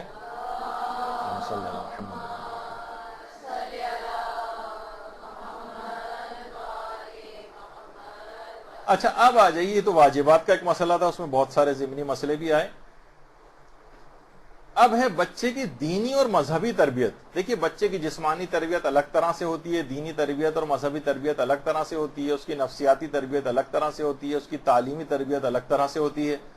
یہ ایک ہی طرح کا سسٹم نہیں ہے، اس میں بہت سارے نظام جو ہیں وہ انوالو ہیں. اس کی بچے کی دینی و مذہبی تربیت کے لیے دیکھیے اسے قدم قدم پر ہر کام کرنے سے پہلے حکم خدا کو معلوم کرنے کی عادت جلوانی ضروری. کام کرنے سے پہلے، کام کرنے کے بعد لوگ پوچھتے ہیں آ کر ہم نے یہ کام کر لیا، اب اس کو کسی نے کسی طریقے سے سیدھا کیجیے. بھائی آپ پہلے آ کر معلوم کر لیتے تو بہت سارے حل ہو سکتے تھے. مثلا بچہ جو ہے وہ جیب خرچ اپنے جمع کر رہا ہے، خمس کی تاریخ آ رہی ہے، تو ولی کے لیے لازم ہے نا کہ بچے کے مال سے جو ہے اس کا خمس نکلوائے. تو بچے کو خمس نکالنے کی عادت بچپن سے اس کو ڈالنی چاہیے، بچپن سے ڈالنی چاہیے. مثلا پھر جو بھی رسید وہاں سے آئے، مثلا مرجے کی طرف سے، یہ تو ہم نے مثال کے طور پر آپ کو رسید دکھائی آغا سیستانی کی، جس کسی کی بھی تقلید میں ہو، اس کے بعد ان کے بچے کے نام سے وہ رسید بچے کے پاس آئے، بچے کو دیں، تاکہ بچہ بڑی خوشی خوشی اپنے پاس رکھتا ہے کہ اچھا آیت اللہ سیستانی کی، اچھا رہبر معظم کی طرف سے میرے پاس رسید آئی ہے. مثلا بڑا خوش ہوتا ہے وہ. جو کسی کی بھی مجتہد کی تقلید میں ہے تو اس کے ساتھ بچے کے اندر خمس نکالنے کی اس کو ایک عادت پڑے گی بچپن سے، پھر کبھی بھی ادھر ادھر وہ منحرف نہیں ہو سکے گا. اچھا اسی طرح سے بچے کو ابھی کہا کہ حکم خدا معلوم کرنے کی عادت ڈلوائیں، تو بچے کمپیوٹر کھولیں اور مثلا اتنا آسان ہے مرجے کو ای میل کرنا، کوئی بھی مسئلہ بچے کا لکھیں اور بچے سے ہی اس کو جو ہے سینڈ کروا دیں. پھر وہاں سے جب چند دنوں کے اندر جواب آئے گا، اسی کے نام سے جو ہے وہ جواب آئے گا بچے کی طرف سے، تو بچہ بہت خوش ہوگا کہ اچھا مثلا مرجع تقلید کی طرف سے میرے پاس جو ہے وہ جواب آیا ہے. اب کیا ہوگا، اس کو اس طرح سے عادت پڑے گی کہ حکم خدا جو ہے بچہ معلوم کرے. اسی طریقے سے مثلا گاہے بگاہے اس کو کہیں کہ کوئی مسئلہ بچہ آ کر پوچھے، کوئی چیز پوچھے، اس سے کہیں آؤ بیٹھ کر دیکھتے ہیں، مثلا ان کی ویب سائٹ پہ جا کر اس مسئلے کا حل موجود ہے. یعنی اب باپ اور بیٹا یا بیٹی بیٹھ کے اس کے اندر تلاش کر رہے ہیں کہاں. اس سے بچے کے اندر عادت ہوگی کہ وہ چیزوں کو، علوم مسائل کو جو ہے وہ جانے اور پہلے سے معلوم کرنے کی کوشش کریں. اسی طریقے سے مثلا اس کے اندر یہ بھی شامل ہو سکتا ہے کہ بچے سے کہیں کہ تمہیں کوئی مسئلہ نہیں پتا نا، ٹھیک ہے آؤ ایسا کرتے ہیں کہ کسی عالم سے فون کر کے معلوم کرتے ہیں. بچے کو سمجھا دیں، بچہ خود فون ملائے اور عالم سے مسئلہ دریافت کرے. کتنے ایسے گھرانوں کے جو چھوٹے چھوٹے بچے ہیں، بعض اوقات فون ہمارے پاس بھی آتے ہیں کہ یہ ہم کچھ معلوم کرنا چاہتی ہے بچی، اور اٹھا کے تو اپنی جو بھی بچکانہ آواز ہے اس کے اندر کوئی چیز بھی پوچھتی ہے. تو اس سے کیا ہے، بچوں کا ایک اس لحاظ سے جو مختلف افراد ہیں، مثلا خاص طور پر علماء کے پاس بھیجیے. ایک دینی طالب علم اور ہماری طرح جو طالب علم بھی نہیں ان کو چھوڑیے، جو باقاعدہ علماء ہیں ان کے پاس، یعنی بچے کے لیے بڑے افتخار کی بات ہوگی اچھا میں فلاں عالم سے میں بات کر رہا ہوں. عالم بھی اچھی طرح خوشی سے جس کو جواب دیں گے، تو بچے کے اندر اس بات کی عادت پڑے گی کہ وہ حکم خدا کو معلوم کرے. یہ بڑی اہم ہے. دیکھیے اس کے اندر یہ چیز شامل ہے، تربیت اس طرح سے بچے کی دینی تربیت آپ کریں گے. اسی طریقے سے مختلف اپنے اپنے مرجع تقلید کے اعتبار سے سوالات جو ہے پوچھوانے کی بچے کو عادت ہونی چاہیے. اسی طرح سے نماز فجر کی پابندی پر بچے کو خصوصی انعام دیں. یعنی جب وہ اس عمر میں آ جائے کہ جب نماز فجر وغیرہ بلوغ سے کافی پہلے بھی مثلا 10 11 12 سال کا بچہ ہو گیا ہے لڑکا, تو اس کو اب مثلا نماز فجر کا عادی بنا دینا چاہیے. یا اسی طریقے سے لڑکیاں ہیں مثلا 8 سال کی ہو گئی ہیں, اب ایک دم سے تو نہیں ہوگا کہ بٹن دبے گا اور جیسی بالغ ہوگی اس دن سے نماز فجر کی عادی ہو جائے گی, کچھ پہلے سے اس کے لیے انتظام کرنا پڑے گا. اور اگر وہ نماز فجر کی پابند ہو جاتی ہے بلوغ سے پہلے, یا وہ لڑکا پہلے ہو جاتا ہے, تو اس کو کچھ خصوصی انعام دینے چاہیے. دیکھیے بہت اہم ہے کہ جو چھوٹی عمریں ہیں اسی کے اندر سے اگر ان کو عادت ہو جائے گی تو اس کے بعد بالغ ہونے کے بعد ان کو نماز فجر پڑھنا کوئی بھی مشکل چیز نہیں ہوگی, بلکہ نمازوں کو پڑھنا ہی کوئی مشکل چیز نہیں ہوگی. یہاں عام طور پہ والدین کی سب سے بڑی شکایت یہی ہوتی ہے آج کل کہ بچہ ہمارے کتنی کوشش کر رہے ہیں, نماز نہیں پڑھتا اور قضا کر دیتا ہے. وجہ اس کی یہ ہوتی ہے کہ اس کو بچپن سے عادت نہیں ڈالی گئی, الخصوص نماز فجر تو اکثر و بیشتر نوجوانوں کی قضا ہوتی. تو یہ تمام چیزیں ایسی ہیں, اس کو خصوصی انعام دینا چاہیے. اسی اعتبار سے جب بھی کبھی آپ کسی کوئی گناہ دیکھیں اس کی فوراً بچے کے سامنے مذمت بیان کریں. دیکھیے مذہبی تربیت میں چیز شامل ہے. کس تقریب میں آپ جائیں وہاں مثلا اس کو بتائیں کہ دیکھو وہاں پہ اگر ہم جائیں گے اور مکس گیدرنگ ہوگی یا گناہ کا کوئی ماحول ہوگا تو یاد رکھو کہ ہم لوگ وہاں سے واپس آ جائیں گے. یا مثلا وہاں ان کو اس کو احساس دلائیں کہ دیکھو یہاں پر بہت زیادہ مثلا اسراف نظر آ رہا ہے, اسراف بہت بری چیز ہے. دیکھو مثلا یہاں پر ہمیں نظر آیا کتنی کہ عورتوں نے کتنی زیادہ بے حجابی کی ہوئی تھی, اس کا یہ عذاب ہے, یہ اس کی مذمت اور برائی ہے. خاندان اہل بیت کو, رسول اور ائمہ کو یہ باتیں بالکل پسند نہیں تھیں. قدم قدم پر بچے کے کوئی احساس دلائیں کہ کون سی چیز صحیح ہے اور کون سی چیز غلط. بس یہ غلط ہے یہ صحیح, یہ نہیں, مثالوں سے, احادیث کے ذریعے, واقعات کے ذریعے مختلف طریقوں سے بچے کو یہ چیز سمجھانی پڑے گی. اس طرح دینی اور مذہبی تربیت میں مثلا یہ بھی ایک چیز شامل ہوتی ہے کہ معصومین کے جو ایام ولادت ہیں یا خاندان اہل بیت کے جو دیگر افراد ہیں ان کے جو ایام ولادت ہیں اس پر بھی ایک تربیتی ایک لحاظ سے ان کو جو اس قسم کے پروگرامز ہوں بچوں کو اس کے اندر لے جانا چاہیے. یہ باقاعدہ بڑی اچھی چیز ان کے لیے شمار ہوگی. مثلا باپ اگر اس دن آئے تو اس دن گھر میں کوئی بھی شیرینی, کوئی کیک وغیرہ یا کوئی بھی اس طرح کی کوئی میٹھی چیز جو ہے وہ ضرور اس کے لیے لے کر آئے. فوراً آپ کے دماغ میں آ رہا ہوگا کہ آج 13 رجب ہے, یہاں پہ بھی کچھ نہ کچھ ضرور ہوگا, تو ہاں انشاءاللہ کچھ نہ کچھ ملے گا. تو بہرحال اب ایام ولادت جو ہیں اس کے اندر کوئی نہ کوئی اس طرح سے شیرینی کا انتظام, اس سے بچہ خود بخود ان معصوم کی طرف متوجہ ہوگا. اس کھانے سے پہلے مثلا جو بھی باپ لے کر آئے کچھ نہ کچھ ان فضائل معصومین کے بیان کرے. ایک بچے سے کہیں کہ بھائی سب لوگ بیٹھیں, خاندان کے افراد ایک درود کی تسبیح فلاں ان معصوم کے جن کا اس دن یوم ولادت ہے اس دن سب لوگ ایک درود کی تسبیح پڑھ کر ان معصوم کو ہدیہ کریں, اس کے بعد پھر اس شیرینی کو کھائیں.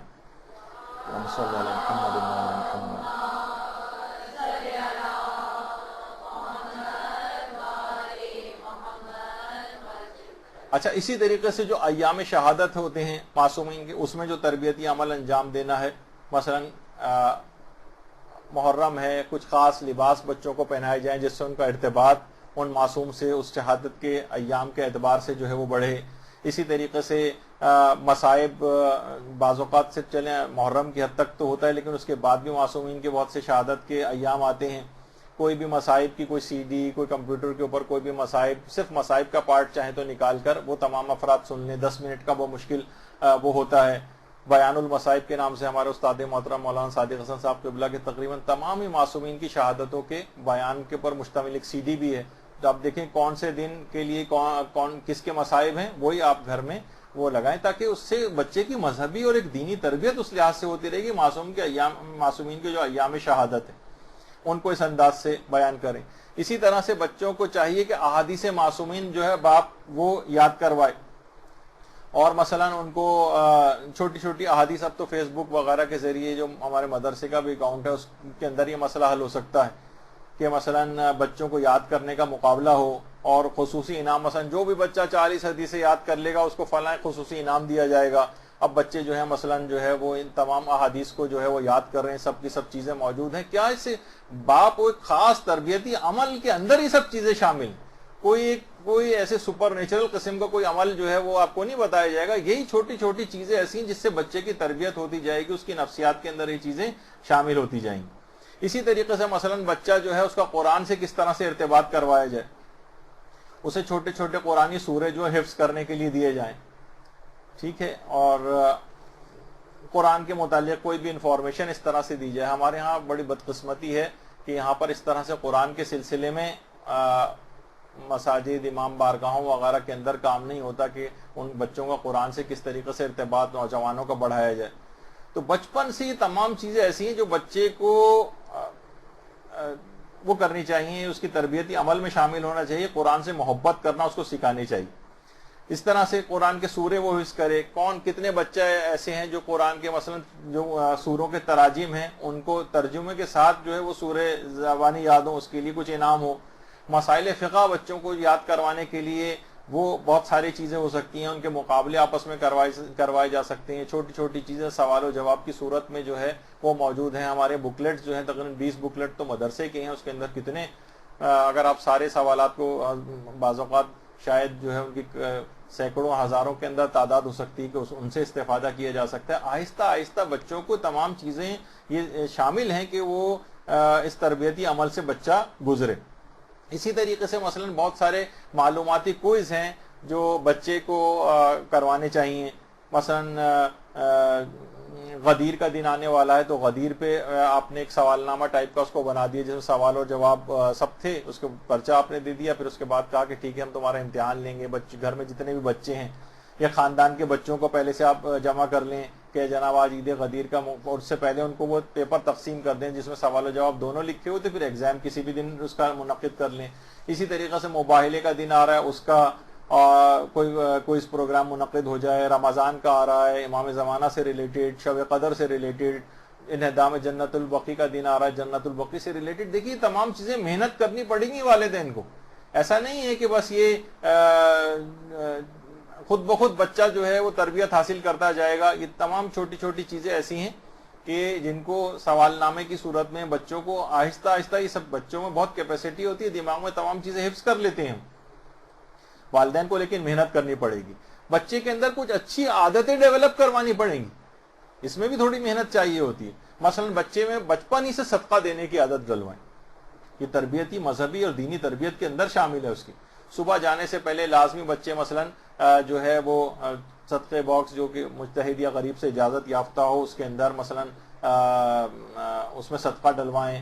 رات کو سونے سے پہلے بچے کے ہاتھ سے صدقہ ڈلوانے کی اس کو عادت ڈالیں. باپ کچھ کھلے پیسوں کا گھر کے اندر انتظام کر کے رکھے کہ ایسا نہ ہو کہ بچہ صدقہ ڈالنے جائے اور اس وقت پیسے اویلیبل نہیں ہو پا رہے ہیں، تو اس کی عادت ڈلنی چاہیے بالکل کہ ایک دن کا بھی اس کے اندر ناغہ نہیں ہونا چاہیے.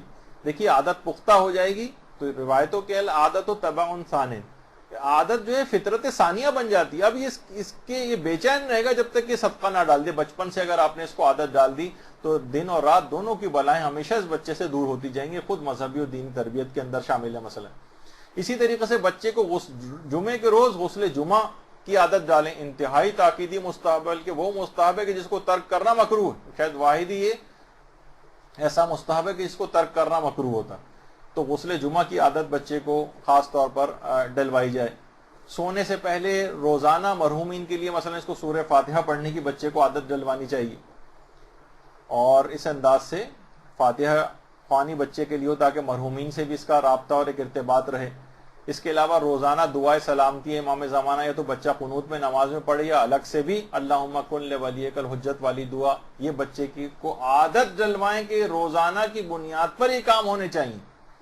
یہ لازمی ہے. جب بچے کو کوئی کامیابی ملے مثلا وہ الحمدللہ کہے، سبحان اللہ کہے، شکرن للہ کہے، اللہ اکبر کسی بھی تعجب خیز بات پہ. یہ بھی بچے کو عادت ڈلوانی چاہیے تاکہ مختلف روزانہ کتنے امور ایسے ہیں کہ جن پر ان کلمات کو کہنے کی ضرورت پیش آتی.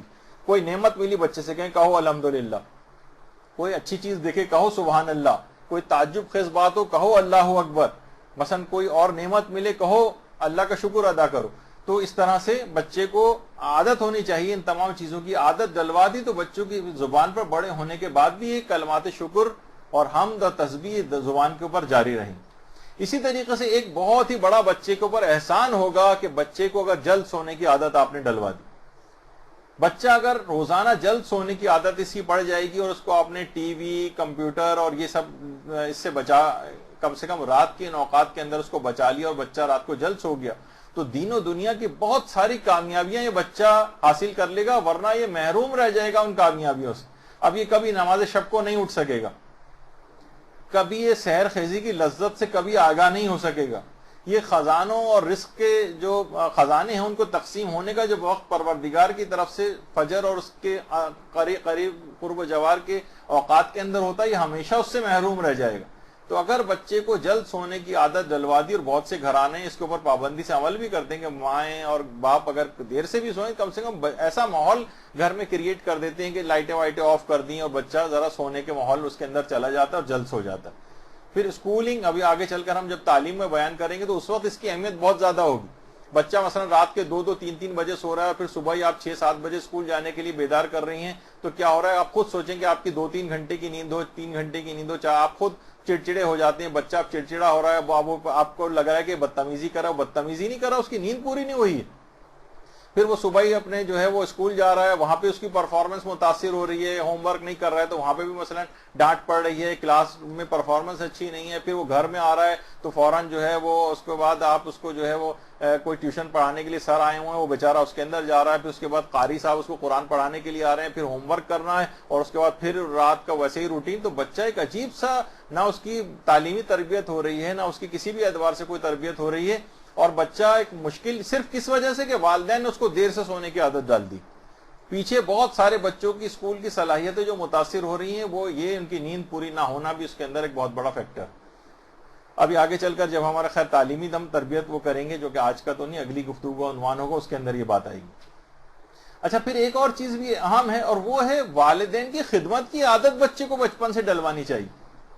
اس کے بہت زیادہ اس کے فوائد بچے کو بیان کرنے چاہیے۔ دیکھو، والدین کی خدمت کرو گے تو یہ فائدے ہیں۔ اس کو ایسے واقعات علماء آپ کو بتانے پڑیں گے کہ دیکھو فلاں فلاں نے اپنے والدین کی خدمت کی تو کتنے بڑے مقام پر گئے۔ معصومین کے جو ہے وہ واقعات اس کو بتانے پڑیں گے، نیک افراد کی کامیابیوں کی داستانیں کچھ آپ کو اس کو بتانی پڑیں گی، اور اس کو بتانا پڑے گا کہ والدین سے بلند آواز میں بات کرنے کا کیا نقصان ہے، اور ان کی حکم عدولی کا کیا نقصان ہے، اور ان کو اذیت پہنچانے کا کیا نقصان ہے۔ بچہ بار بار بچپن سے جب یہ چیز سنے گا، اچھا پھر بچے سے جب وہ کوئی کام کروائیں، والدین اپنی کوئی خدمت لیں، تو اس کے بعد والدین اس کو خوب دعائیں دیں، اس کو پیار کریں، اس کی ان خدمات کا تذکرہ دوسروں کے سامنے کریں، اس کی حوصلہ افزائی کریں، تاکہ اب یہ بڑے ہو کر اپنے والدین کی خدمت سے نامانوس نہ ہو۔ یہ والی خدمت نہ لیں گے چھوٹے بچے کے اوپر سر کے، تو صرف آپ کو ایک بتانے کے لیے کہ بچے سے بھی خدمت لینی، لیکن اس انداز سے نہیں۔ یعنی بچہ شروع سے اس بات کا عادی ہو۔ عام طور پر اب یہ ہم دیکھنے میں آتا ہے کہ والدین چھوٹے چھوٹے کام بھی خود کر رہے ہیں۔ مثلا جوان بیٹا جو ہے وہ گھر کے اندر بستر توڑ رہا ہے، اور بوڑھا باپ جو ہے بازار میں چیزیں خریدنے کے لیے جا رہا ہے۔ تو یہ نہیں کرنا چاہیے۔ اس کو ہمیشہ اس بات کی عادت ڈالنی چاہیے کہ یہ اچھا باپ کیا کرے کہ مثلا تربیت کے لیے اس باپ اٹھ کر پانی پی سکتا ہے، لیکن بچے سے کہے کہ تم پانی لا کر دو، اور بچہ جب پانی لے کر آئے اسے پیار کرے، دعا دے اسے جو ہے، تاکہ بچے کی مزید جو ہے حوصلہ افزائی ہو۔ اس کو ایسے واقعات اس کو بتائیں کہ اس کے کیا کیا مثلا فائدے ہیں۔ کھانا اس سے منگوانا ہے، بچے سے کھانا منگوائیں۔ باپ مثلا قرآن پڑھنا چاہتا ہے، بچے سے کہے کہ تم پورے ادب اور احترام کے ساتھ قرآن میرے لیے لے کر آؤ۔ چھوٹے چھوٹے کام اس سے کروائیں۔ بچے کی ذمہ داری مثلا یہ لگا دیں کہ روزانہ باپ یا ماں جب کبھی نماز کے لیے کھڑے ہوں تو باقاعدہ بچہ ان کی جائے نماز بچھائے، اس پہ خوشبو وغیرہ لگائے۔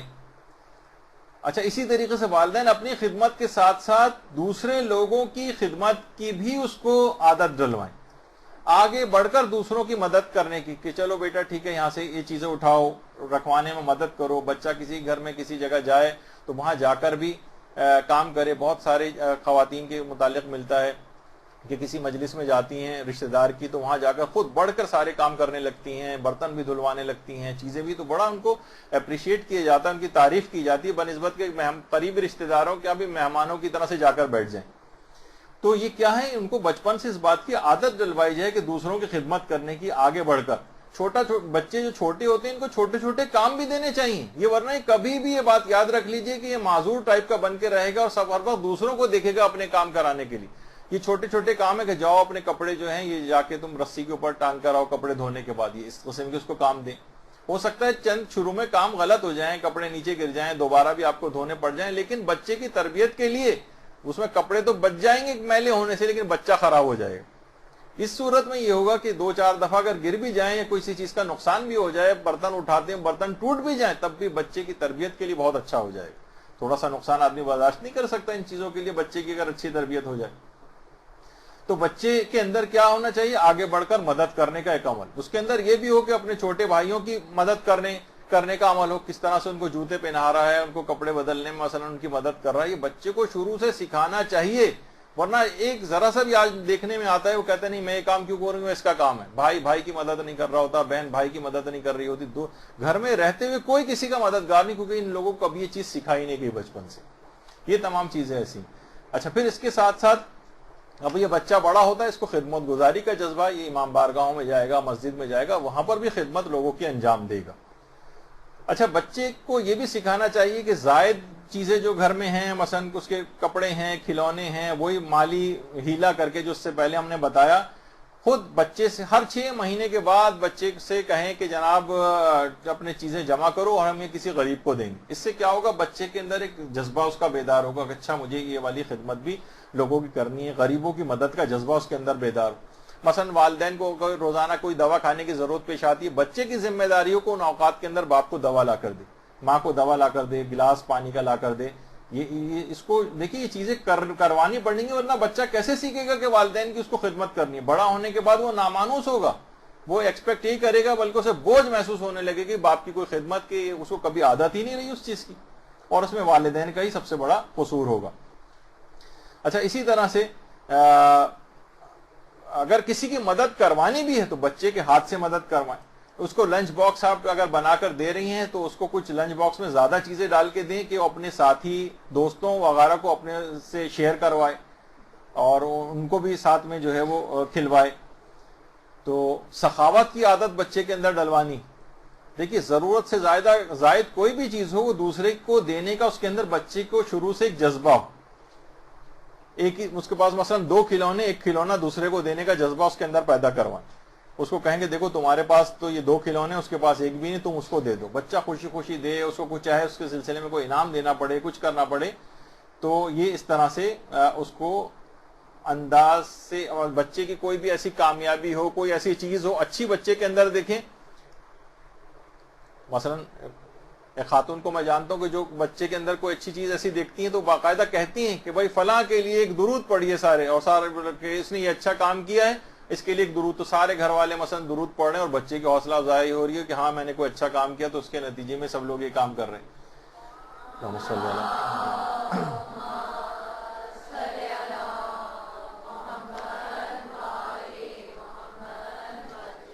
اچھا, اسی طرح سے مثلا بچے کے اندر اگر یہ والی عادت ڈلوا دی آپ نے نمازوں کو اول اوقات میں پڑھنے کی, اگر یہ عادت بچے کے اندر ڈیولپ ہو گئی. اچھا, اس میں بہت چھوٹے بچوں کی بات نہیں کر رہا, جب وہ اس قابل ہو جاتے ہیں ان کو اب عادت پڑ جانی چاہیے, اور اول اوقات میں ان کو اگر ادائیگی, اول اوقات سے مراد یہ اوقات فضیلت ہیں, جو اس کا تھوڑا سا ایسا نہیں کہ بالکل جیسا وقت ہو اسی وقت, آگے پیچھے کچھ وقت ہو سکتا ہے اس کے اندر. تو ان اوقات میں اگر ادائیگی کی اس بچے کو عادت ڈلوا دی گئی تو آپ کو بھی اور آپ کی اولاد کو بھی مقامات عالیہ پر فائز ہونے کی پیشگی مبارکباد دے دینی چاہیے. اب واقعی اگر کسی نے ان کو اول اوقات میں نماز پڑھنے کی عادت ڈلوا دی, بہت اہم چیز ہے. بچوں کے اعتبار سے یہ اتنی ساری زندگی ان کی مذہبی اور دینی تربیت گویا آپ نے کر دی. بہت ٹائم اس کے اوپر بھی لے سکتے تھے لیکن اتنا وقت کیونکہ ہمارے پاس نہیں. اسی طریقے سے بچے کو مثلا نماز شب کی عادت ڈلوا دیں. نماز شب پوری 11 رکعت بہت مشکل ہے. بچے کو کہیں کہ مثلا ایک رکعت کی جو نماز شب ہے, آخری نماز وتر, یہ پڑھواتے رہیں, چاہے سال پڑھواتے رہیں. عادت ہو گئی 3 رکعت کروا دیں. اس کے بعد 3 رکعت کے بعد پھر وہ 11 رکعت بھی جب کبھی ایسا موقع آئے گا تو 11 رکعت نماز شب کا بھی عادی ہو جائے گا. شروع سے ایک دم سے 11 رکعت نہ کریں, 1 رکعت نماز شب. آپ کو تو پتا ہے وہ مسائل اب سب کو پتہ چل گئے کہ نماز عشاء اور نماز مغربین پڑھنے کے فوراً بعد بھی آغا سیستانی مثلا اجازت دیتے ہیں, یا رات کے 12 بجے تک تو اکثر لوگ جاگ ہی رہے ہوتے ہیں اور اولادیں بھی جاگ رہی ہوتی ہیں, تو 1 رکعت کم سے کم پڑھ کر وہ سوئے. نماز شب کی عادت ہے تو نماز شب کی عادت ہو گئی, جو 1 رکعت ہی صحیح, اس کے بعد 3 رکعت اور 11 رکعت پڑھنی بھی آسان ہوگی. اسی طرح سے اگر بچے کو باوضو رہنے کی عادت ڈلوا دی جائے, اور یہ لوگ تجربات کر چکے ہیں اور بہت آرام سے ان کے بچے اب عادی ہو گئے ہیں, اسکول جانے سے پہلے وضو کر کے جا رہے ہیں اور باہر نکلنے سے پہلے وضو کر کے جا رہے ہیں, تو عادت ہو گئی ان کی شامل. اب ان کو بوجھ اور ایک پہاڑ جیسی چیز نہیں لگتی. لیکن کیا ہے کہ بچہ تمام قسم کی چیزوں سے بلیات وغیرہ سے محفوظ رہے گا, باوضو رہنے کی عادت ڈلوا دیں اس کو. اسی طریقے سے بچے کو مثلا گانے سے بچا کر اس کو مثلا اس کے کان اور زبان کو خدا اور رسول ائمہ کی توصیف سننے اور کرنے میں اس کی اعضاء و جوارح کو لگا دیں. مثلا بچوں کو موقع دینا چاہیے کہ مثلا بچے جائیں, ایسے کوئی پروگرام ہو جا کر بچوں کو انکریج کریں کہ وہ جا کر کسی جگہ کچھ پڑھیں, کوئی منقبت, کوئی قصیدہ, کوئی سلام, کوئی بھی اس طرح کی چیز بچپن سے بچوں کو, تاکہ اس بات کا اکثر لوگ کرتے بھی ہیں لیکن اس کو سب لوگوں کو کرنا چاہیے. آپ نے دیکھا کہ کچھ لوگوں نے خصوصی توجہ دی تو ان کے بچے کہاں تک پہنچ گئے. کمیل جعفری مثلا بچہ, آپ نے دیکھا کتنی اس کے ساتھ اتنی چھوٹی عمر میں کتنی اچھی مثلا وہ مجالس اور اس کا ایک طریقہ کار ہے. اسی طریقے سے ایران میں کتنے ایسے بچے جو ہیں وہ تیار ہو گئے کہ جو اتنی بہترین انداز سے مجلس ہے. اب وہ ان کا سارا دماغ اسی طرف ہی رہے گا. اب وہ بہت ساری ان چیزوں کو اگر آپ اس طرف نہیں لگائیں گے تو بچہ بس وہی ہوگا کہ بجائے ان چیزوں کو کرنے کے اس کے ہاتھ میں بس آئی پیڈ اور یہ اسمارٹ فون ہوں گے جن کی بس انگلیاں ادھر سے ادھر اسکرین کو ہٹانے کے لیے بس وہ ساری زندگی وہ کرتا آپ کو نظر آئے گا بچہ. تو دیکھیے بہت ساری چیزیں ایسی ہیں کہ کچھ کاموں کو کروانے کی, بڑوں کی اسسٹنس میں کچھ کاموں کی کروانے کی بچے کو جو ہے وہ عادت ڈالنی چاہیے. مثلا کچن کے بھی بہت سارے کام بچوں سے لینے چاہیے. والدین اپنی نگرانی میں, بڑوں کی نگرانی میں چاہے وہ یہ کام کریں لیکن کریں. عام طور پر ہم دیکھتے ہیں کہ مساجد یا امام بارگاہیں یا کوئی بھی اس طرح کی مجالس, اس میں لوگ تماش بینوں کی طرح سے شریک ہو جاتے ہیں. آگے بڑھ کر بچوں کو بھی اس میں انوالو کریں, کوئی کہیں صفائی کچھ کرنی ہے, کچھ کرنا ہے. بہت ساری امام بارگاہوں اور ان کا کہ بھائی یہاں پر انتظامی سے بات کریں, بہت گندگی ہو رہی ہے, ہم اچھی طریقے سے صاف کریں گے, اپنی خدمات دیں گے. سوچیے کہ بچوں کی خاص ایک چیز ان کے اندر ڈیولپ ہو جائے گی. اسی طریقے سے مثلا مجالس ہے, اس کے دعوت نامے جو ہے وہ بچوں سے لکھوائیں. یا مثلا اگر مجالس کے اندر لوگوں کو بلانا ہے, سالانہ مجلس ہو رہی ہے, اپنے بچی سے یا بچے سے کہیں وہ لوگوں کو فون کر کے خود دعوت دے. اس کے بعد چاہے آپ فون پہ آپ بھی بات کر لیں لیکن یہ اس میں شامل ہوگا. مثلا تبرک اگر خریدنے جا رہے ہیں مجالس کا تو بچے کو ساتھ لے کر جائیں. یہ تمام چیزیں چھوٹی چھوٹی ہیں جو آہستہ آہستہ اس کی مذہبی تربیت جو ہے وہ کریں گی. مثلا معصومین کے جو آتے ہیں مختلف دن, اس میں مثلا چارٹ پیپرز اس کو لا کر دیں, ان کا نام معصومین کا مثلا خوشخط نام لکھے. یا مثلا جو مراسم عزاداری اس کے اندر بھی شرکت ہو اس کی. یا مثلا کیلیگرافی ٹائپ کی چیزیں اس کے اندر اس کو بچے کو لگانا پڑے گا. اچھی خوشخط قرآنی آیات کو وہ لکھے, معصومین کے ناموں کو لکھے, اس کو باقاعدہ اس طرح کی چیزیں لائیں. پھر بچہ جو اس انداز کی چیزیں لکھے اسے گھر میں کسی جگہ باقاعدہ جو ہے وہ ڈسپلے کریں. بچے کی جتنی بھی اس طرح کی چیزیں ہوں ان کو باقاعدہ گھر میں جو مختلف آپ کوئی ایک دیوار مخصوص کر دیں جہاں بچوں کی جو کاوش ہیں, جو ان کے سرٹیفکیٹس ہیں, جو ان کو ملنے والی مختلف چیزیں ہیں یا ٹرافیز ہیں, ان کو وہاں پر رکھیں. سب لوگ اس کو آ کر دیکھیں, مہمان بھی دیکھیں, مہمانوں کو باقاعدہ وزٹ کروائیں. بچے کے اوپر جو اس قسم کی حوصلہ افزائی ہے ناقابل فراموش, اس کے دماغ پر اس کے ان کے اثرات ہوتے ہیں اور اسے آگے بڑھنے کا ایک اور جذبہ پیدا ہوتا ہے. جب اپریسیشن اس کو ملتی ہے, تعریف سننے کو ملتی ہے تو اس کے اندر آگے بڑھنے کا ایک جذبہ پیدا ہوتا ہے. باقاعدہ گھر میں اس وقت یہ نہ کہیں گے وہاں کہ کیلوں سے یہ خراب ہو جائے گی پوری دیوار, نہیں, دیوار بچ جائے گی لیکن بچہ خراب ہونے جا رہا ہے دوسری صورت میں آپ کا. تو بہتر ہے کہ کیل لگنے سے دیوار کو خراب کروا لیں آپ. تو یہ تمام چیزیں ایسی ہیں کہ اس کو سوچنا چاہیے. تو اس کی ایک اس لحاظ سے تربیت ہوتی جائے گی. محرم کی مجالس ہو رہی ہیں, جو مختلف سبیلیں ہیں وہ لگ رہی ہیں, اس میں بچوں کو جو ہے وہ کھڑا کریں. بچوں مجالس کے انتظامات کے سلسلے میں بچوں سے باقاعدہ مشورہ بھی لیں. ٹھیک ہے, نمازوں کے اگر اوقات ہوں مثلا تو چاہے وہ مسجد کے اندر اگر بچہ ہو تو کوشش کر کے بات کر کے اچھی سی اذان اگر اس کو گھر پہ آپ نے سکھا دی تو مسجد میں اس کو اذان بھی دلوائی جا سکتی ہے. دوسری اذان خاص طور پر جو مسجد کے اندر ہی ہوتی ہے اور باہر سنائی نہیں دیتی ہے اس کے لیے بات کی جا سکتی ہے. یا گھروں میں جو اذان کا وقت اس وقت بچہ ہی گھر میں اذان دے. باپ اگر مسجد مثلا جا رہا ہے تو بچے کو ساتھ لے کر جائے.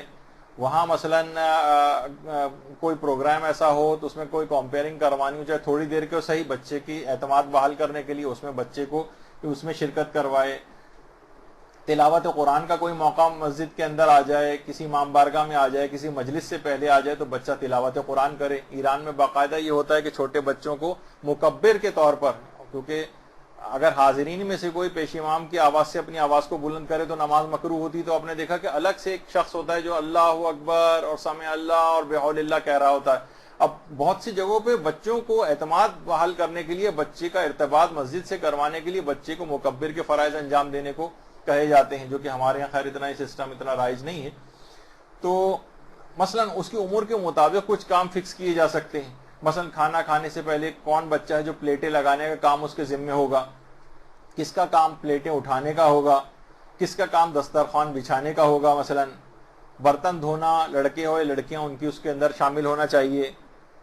بچہ تھوڑا سا بڑا ہو گیا ہے، 12 سال کا 10 سال کا، وہ مثلا قریبی بینک ہے وہاں بل جمع کرانے جا سکتا ہے، گیس کا بجلی کا بل تو نہیں کیونکہ اتنے زیادہ پیسے لے کر بچے کو بھیجنا اچھا نہیں ہے، مثلا اس طرح کے بل وغیرہ جمع کرانے کے لیے۔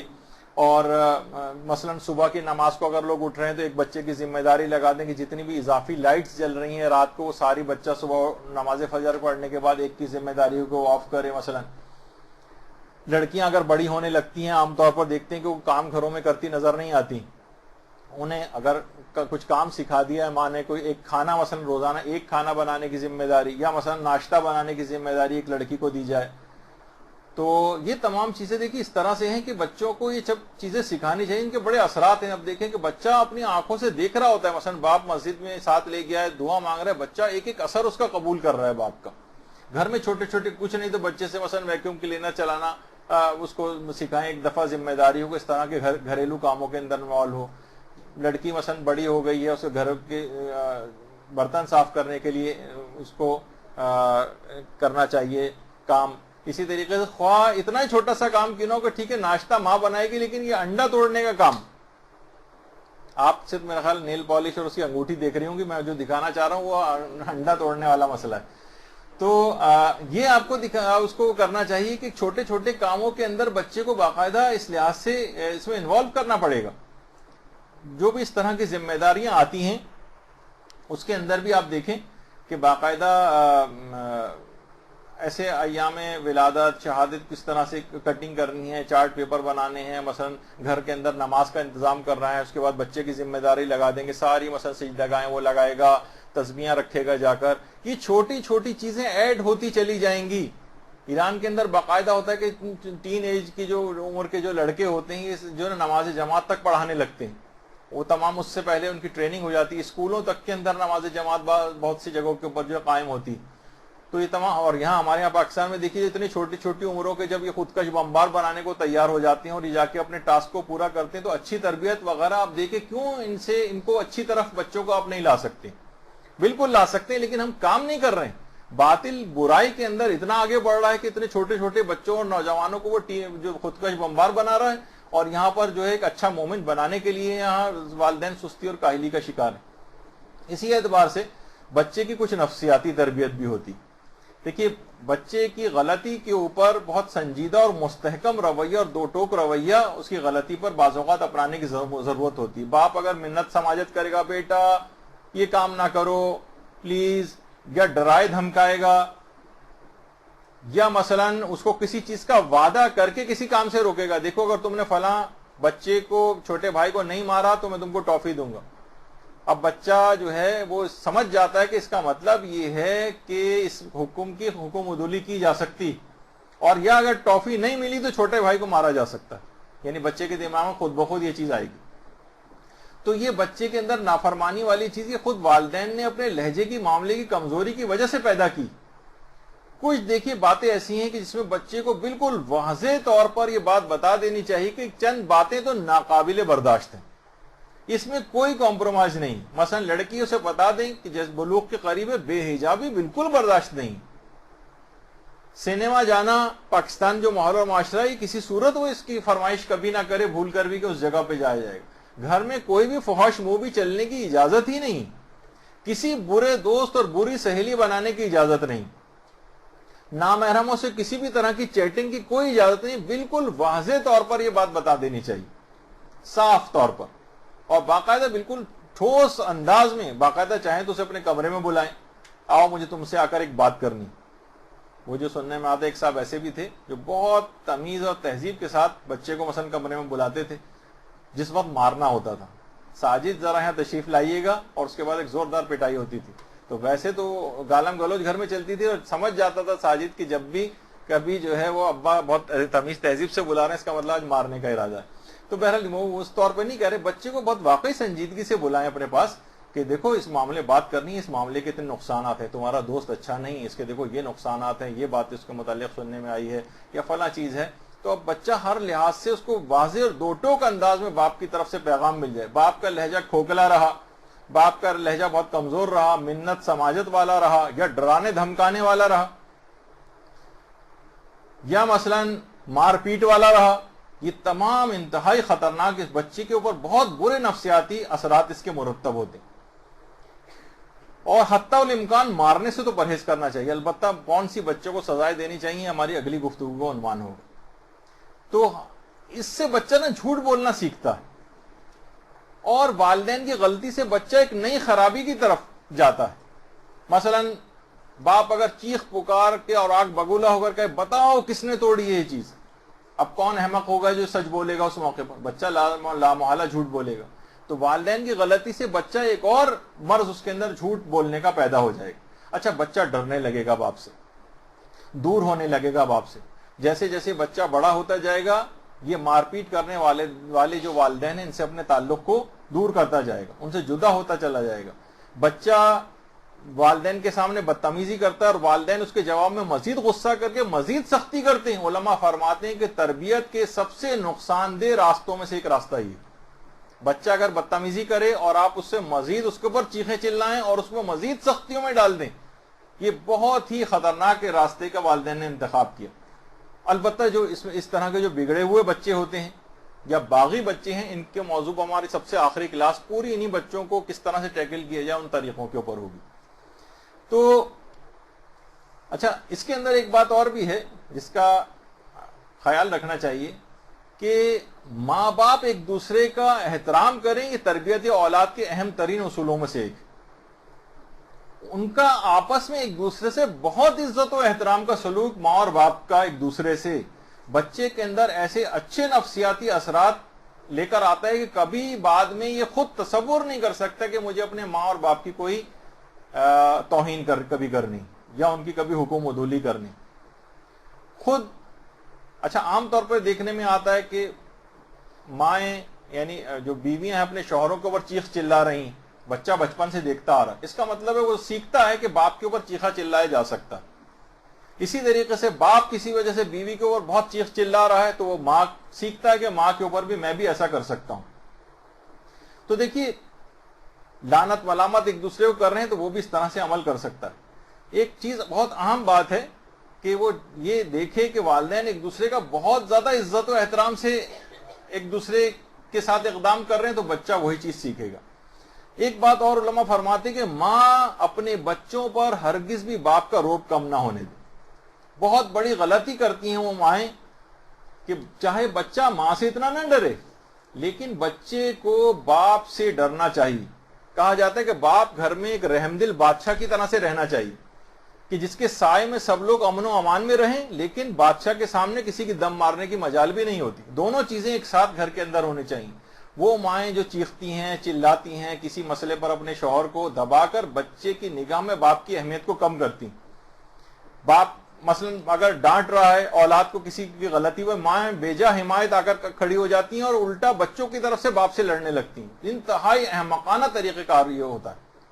اس سے بچہ بگڑنے لگتا ہے، باپ کا روب آہستہ آہستہ کم ہو جاتا ہے. تو جو مائیں اس طرح سے اپنے شوہروں کو دبا کر رکھتی ہیں ان کے بچے بعد میں لازمی طور پر باغی اور نافرمان نکلتے ہیں. دیکھیے، جیسے جیسے بچہ بڑا ہوتا جاتا ہے، بچپن میں تو ہو سکتا ہے کہ ماں سے وہ ڈرے، ہو سکتا ہے، لیکن جیسے جیسے بڑا ہوتا جاتا ہے ماں کے خوف سے باہر آتا جاتا ہے. باپ کا روب تو دیکھیے اس بیوقوف ماں نے بہت پہلے بچپن میں ختم ہی کر دیا تھا باپ پر چیخ چلا کر بچے کے سامنے. جب بچہ جوان ہوتا جاتا ہے تو پھر وہ ماں کو بھی خاطر میں نہیں لاتا، وہ شتر بے مہر کی طرح سے آزاد ہو جاتا ہے. ماں بچے کے ساتھ خواہ شفقت و محبت کا برتاؤ زیادہ رکھے لیکن باپ کا روب ختم نہیں ہونے دے. دیکھیے بچے کے جوان ہونے پر باپ کا روب بچے کے دل سے اتنا کم نہیں ہوتا کہ باپ اس کو بےراروی وغیرہ سے نہ روک سکے، لیکن ماں ایسی کمزوری بہت جلد حاصل کر لیتی. تو وہ مائیں کہ جنہوں نے گھر میں اس طرح سے، جن کو کہا جائے کہ نا سمجھ مائیں جو ہوتی ہیں، ان کی جو چند دن کی حکمرانی بہت جلد ختم ہو جاتی. بچہ جیسے جیسے تھوڑا تھوڑا سا بڑا ہوتا جاتا ہے، وہ بڑے ہونے کے ساتھ ساتھ ماں اس پر سے بالکل اپنے روب کو ختم کر بیٹھتی ہے، اور اس سے کہیں پہلے باپ کا تو روب پہلے ختم ہو چکا تھا. اب ایک سرکش اولاد گویا والدین کے سامنے کھڑی ہوئی نظر آتی. پانی سر سے گزر چکا ہوتا ہے، شخصیت بچے کی بن چکی ہوتی ہے، اب راہ راست پہ لانا اس کا بہت مشکل ہو جاتا. لہٰذا ماں اور باپ ایک دوسرے کا بہت عزت و احترام کریں. دیکھیے امام خمینی کی سیرت میں ملتا ہے کہ جب تک کھانا نہیں کھاتے تھے سارے لوگوں سے کہتے تھے تم لوگ سب کھانا شروع کر دو، جب تک تمہاری ماں نہیں آ جائے گی تب تک میں کھانا نہیں کھاؤں گا. یعنی اس سے کیا ہے، بچے اپنی، اور پھر جب آ بھی جاتی تھی وہ ان کی زوجہ اکثر اپنے بچوں کو بار بار کھانے کے دوران بھی ان کی ماں نے بچوں کی کتنی مشکلات ان کی تربیت میں برداشت کی ہیں، وہ سارے واقعات ان کو کھانے پر سناتے تھے، تاکہ بچوں کے دماغ میں ماں کی عظمت کا احساس، یعنی آپس میں اتنا زیادہ عزت و احترام کا جب عنصر ہوگا تو بچہ کبھی بھی ان کی بغاوت کی ہمت نہیں کرے گا.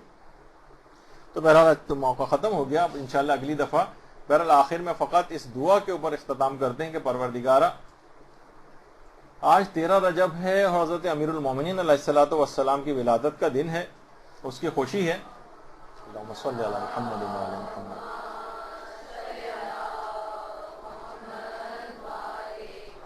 دنیا میں تو ہم نے طریقہ کار دیکھا ہے کہ جب بادشاہوں کے ہاں کوئی خوشی ہوتی ہے تو بادشاہ اس خوشی میں قیدیوں کو آزاد کرتے ہیں.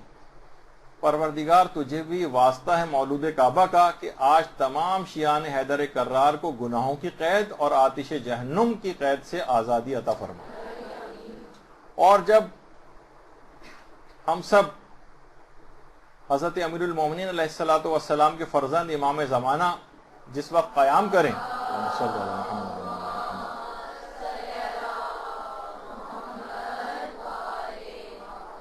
جب بھی وہ قیام کریں تو ہمیں ان کے ادنا ترین خدمت گزاروں کے اندر شامل فرما.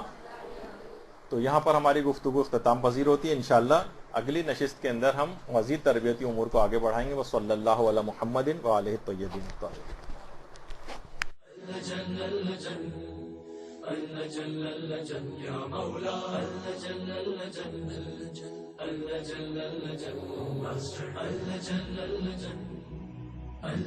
يا صاحب الزمان